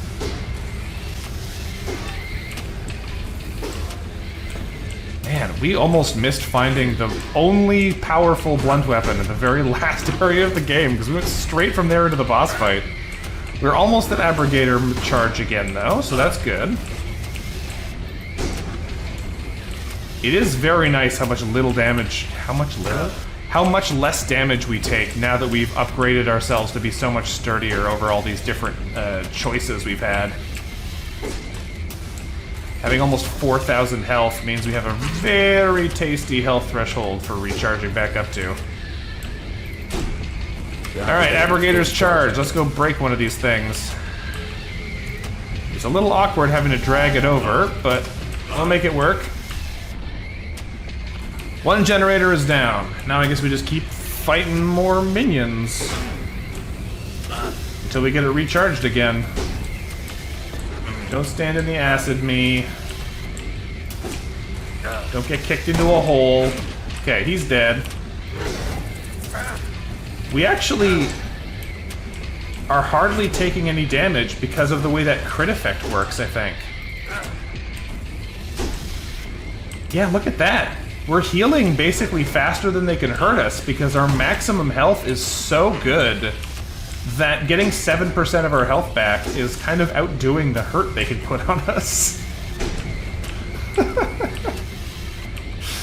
I mean, I'll take it. It feels a little cheesy at this point, but I'll take it.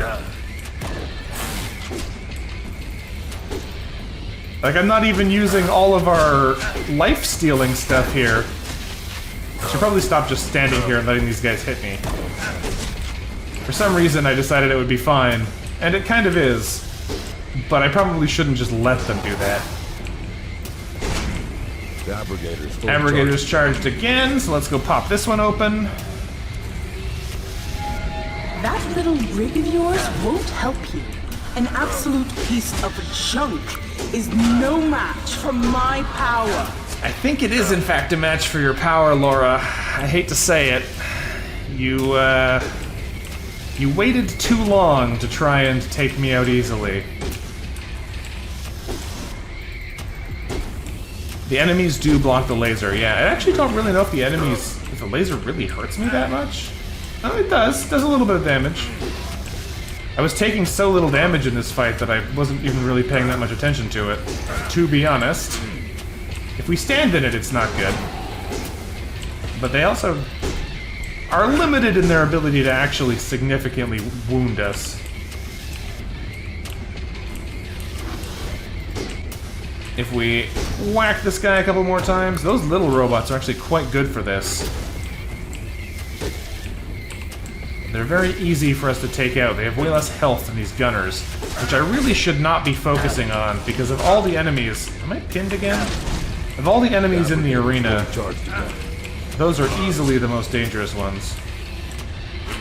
They're the sturdiest and they can attack at range.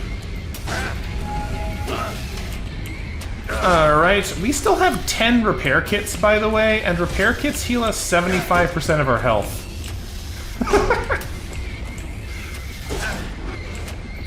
I think Laura may be overestimating her likelihood of killing us.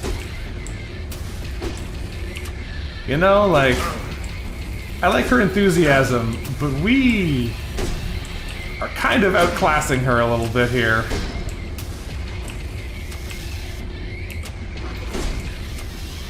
That guy just dropped another heal, I think. Which is funny. Alright, one more kill, and the Abrogator is charged for the final hit. The Abrogator is fully charged again. Alright, let's go turn the boss off. Where's Sophie? I thought you were going to tell me. There's no way you could survive all of my traps and minions without help. That little devil. She still loves you. What did you do to her? To her, nothing. To you, I'll introduce you to the real potential of Fumium. Round 2. Laura Reich's got a health bar now. Alright, Laura, let's go. I assume she's gonna have all of the abilities of all the different teleporting friends.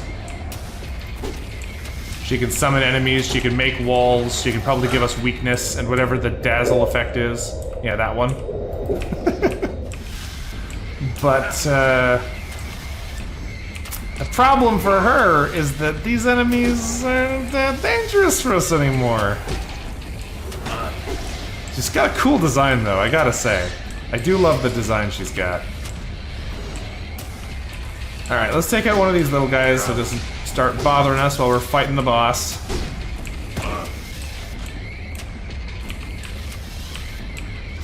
Take out the shotgunners because they're quite annoying. I think there might be another one behind us somewhere too, but I'm not sure about that one. Laura does have a lot of health. I'll give her that. She may not be that threatening directly, but she does have a lot of health. Alright. Let's keep whapping away.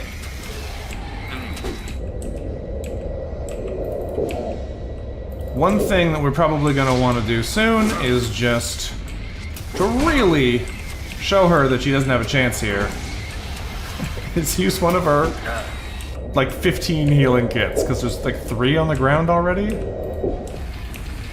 But we'll hold off on that a little longer. You are so annoying, Marcus. Stop this pathetic display and die already. We still miss even with that 30% precision bonus, surprisingly often. I'm guessing precision doesn't actually specifically boost your accuracy. It must be like critical hit chance or something. Because, man, we miss a lot even with all of these bonuses.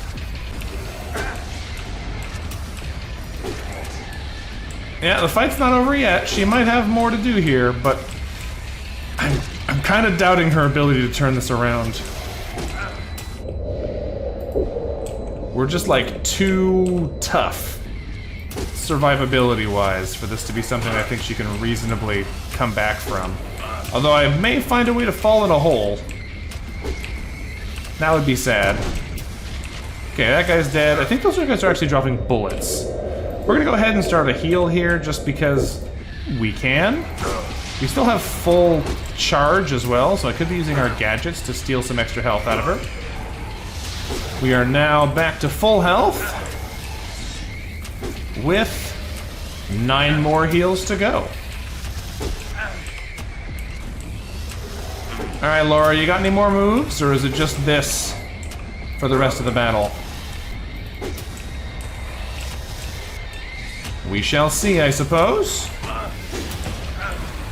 Before she's just making holes in the ground.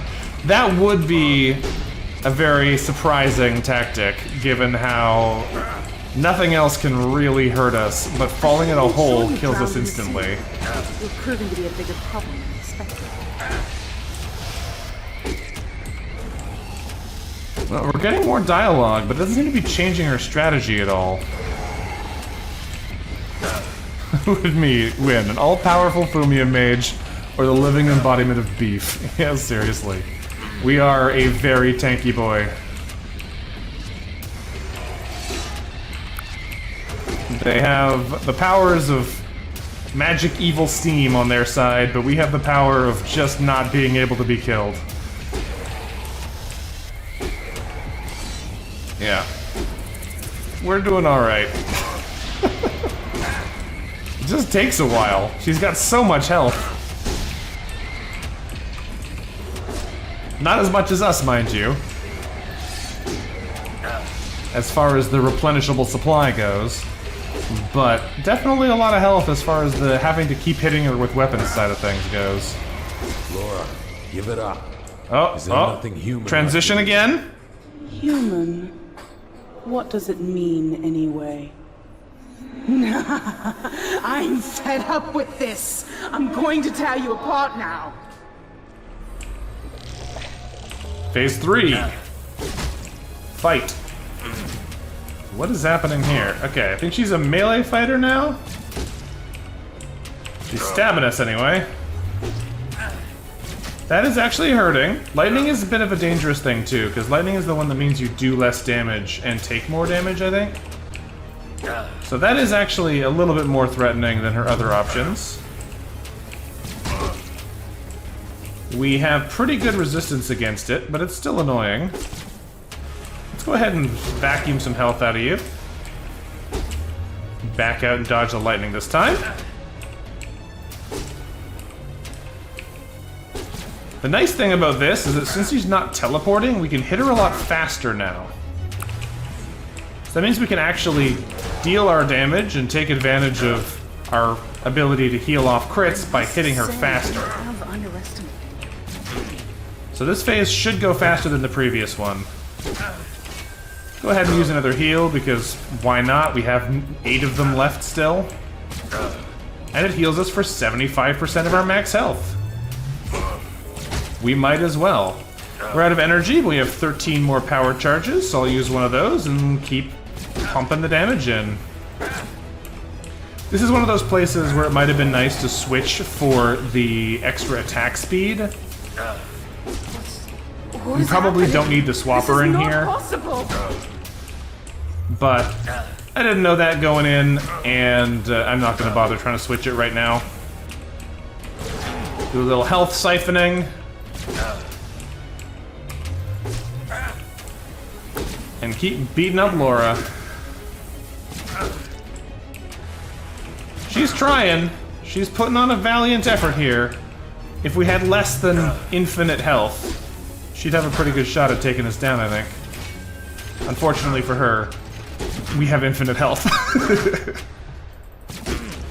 I can just stand here and she can't do damage faster than I'm healing it. Marcus, no! Marcus, yes. Laura, no.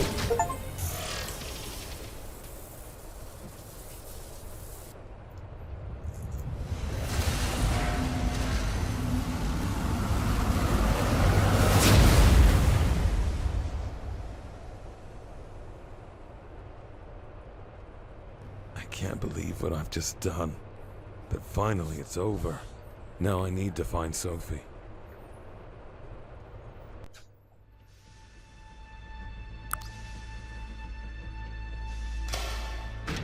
Final cutscene time. I found her very quickly. She was following the whole fight from hiding. As soon as Laura was dead and the battle ended, she ran into my arms. Not shaken or frightened, but confident and content with the result. Poor thing. So cold and pale. She must have been in shock. How will she ever forgive me for what I had to do?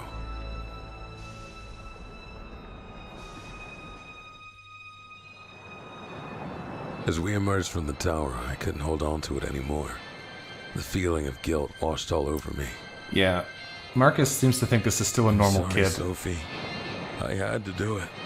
It wasn't her anymore. That's all right. She had to go. She wasn't useful anymore. I am strong enough now. What? What? I don't understand. Yeah. You never did.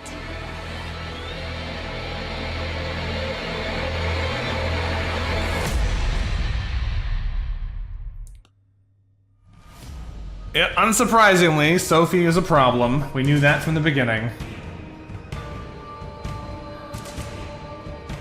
But I guess they just cliffhanger us like that. The next game that they released is actually a prequel, so we don't get to see what happens next here, even if we go back and play or go forward and play the next game.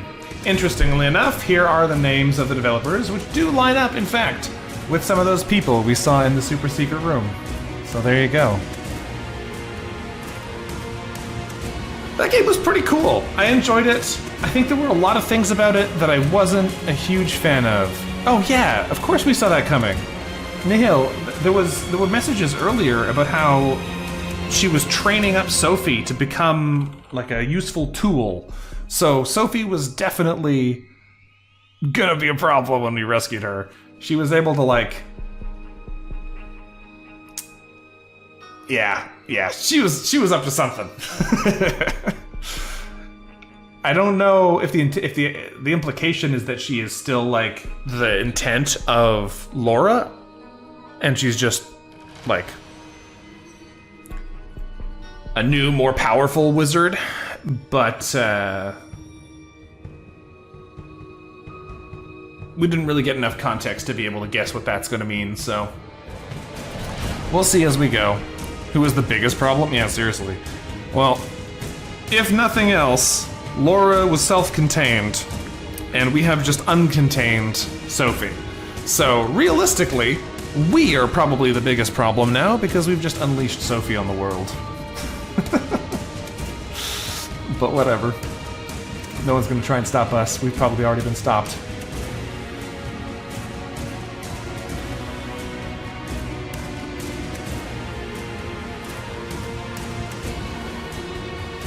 That looks like the end of the credits.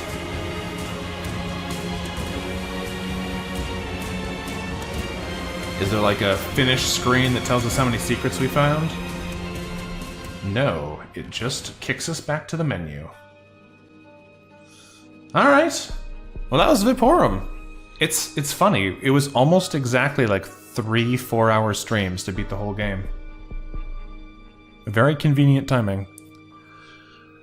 Well, I had a lot of fun with that one. I think there were some definite design choices that I wasn't a fan of. It definitely liked murdering you with traps a lot to figure out how to solve them.